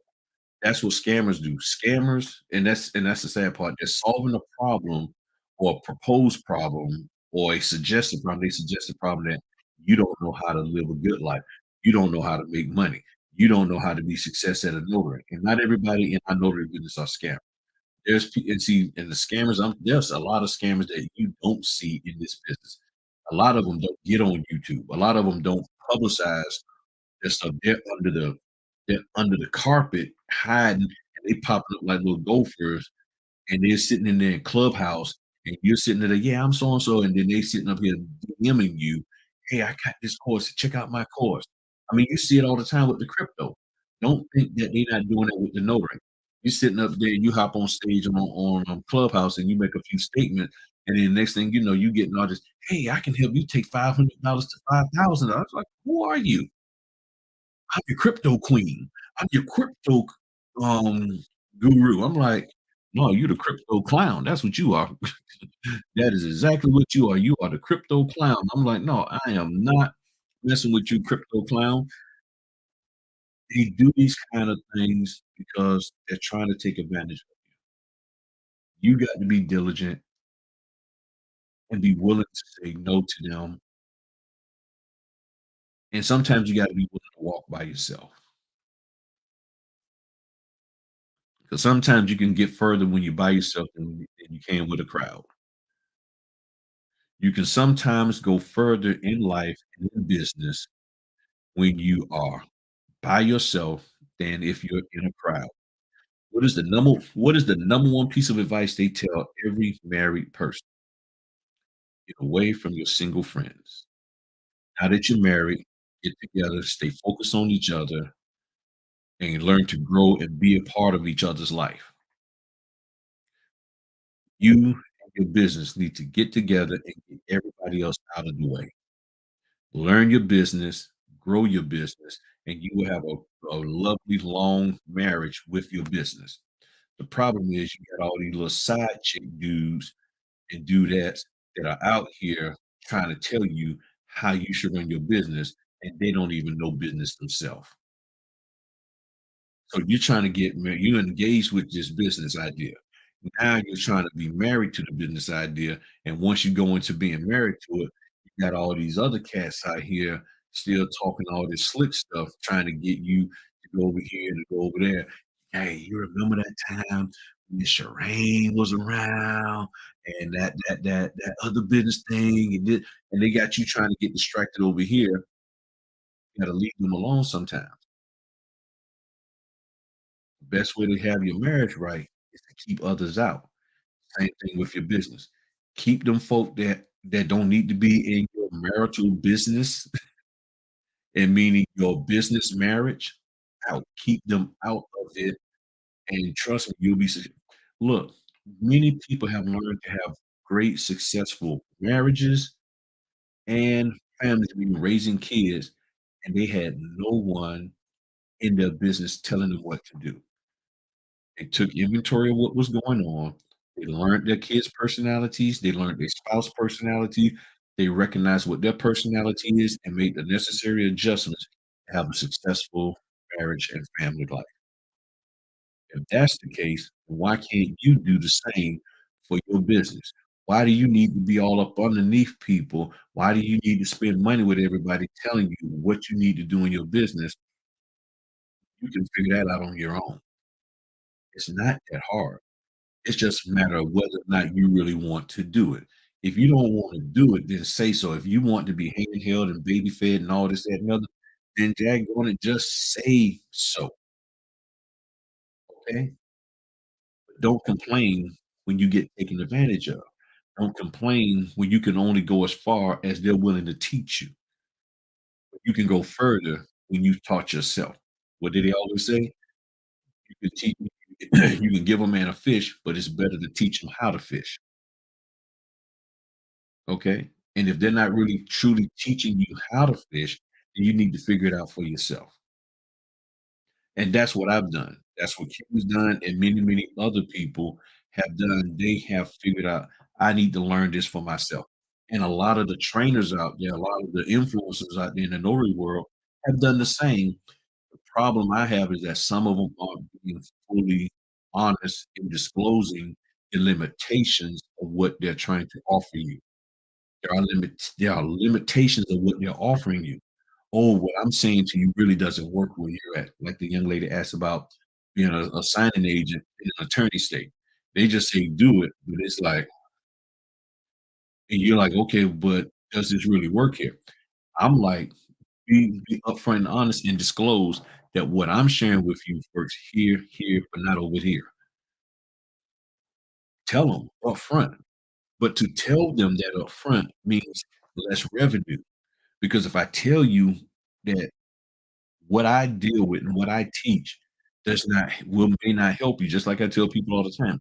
If you want training from me and you're coming to me and your goal is to learn the documents, whereas the area above the signature line of the person signing the documents, and you're not concerned about the notarial part, don't even call me, because there's nothing I'm not going to teach you the documents.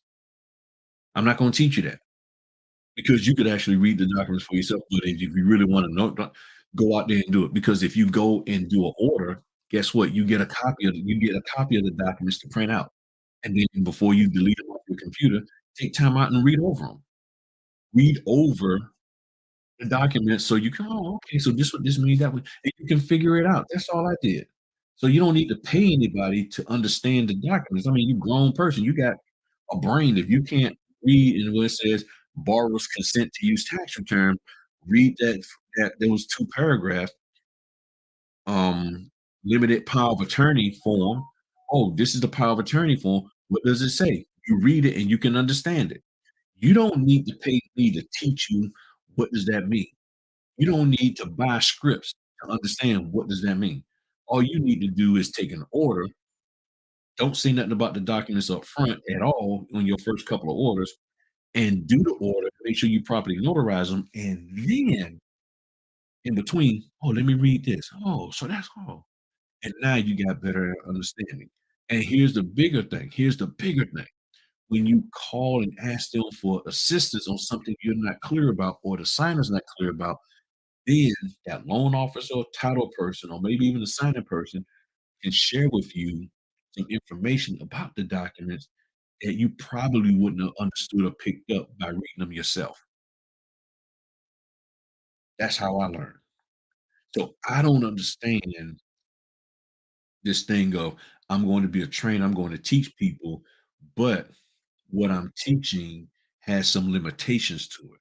It's not applicable in all 50 states. It's not applicable to every type of title company or whatever. Just tell a person up front. And that's what you need to ask them is what are the limitations of your training? And ask them. So can I actually use what you're saying in my state? And if so, where's the proof of that? If I'm in an attorney state and what you're teaching me, you're saying I can implement that in my attorney state. Just like people are saying notaries can prepare documents. Okay, show me how I can prepare documents, legal documents in my state as a notary. And when they show you, now the question is it some slick stuff or is it for real stuff? And now I gotta take what you just showed me and told me, and I gotta take it to my state and ask them, is this allowed?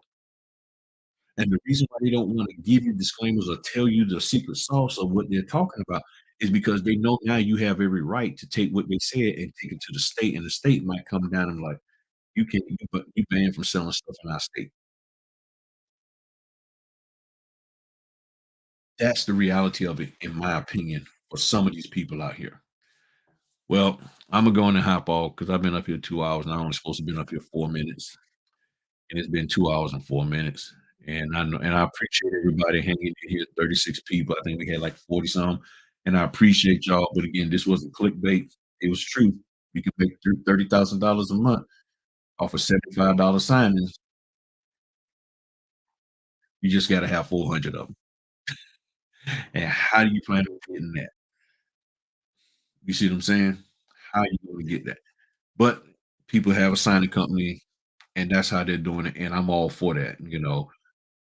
And if they can live off of 75, they find a way to operate and function off of $75 per closing, even though they're not doing the closing, but they learn to live off of $75. Why can't you? It's a valid question that you need to think about over the weekend. So, if there's nothing else, all hearts and minds are clear. Members, check the community tab. I dropped the link for our a monthly meeting that we're gonna have. We're gonna have it. I was gonna do it this weekend, but I realized that it's spring break and people are still on vacation. So it's for the 22nd and 23rd. Um, in the members section, if you're a paid member, you'll see it in the community tab. Non-members, you won't see it, but this is a members only meeting, and we're just gonna chop it up and get some stuff straight for ourselves. All right. Y'all have a good one. Talk to y'all later.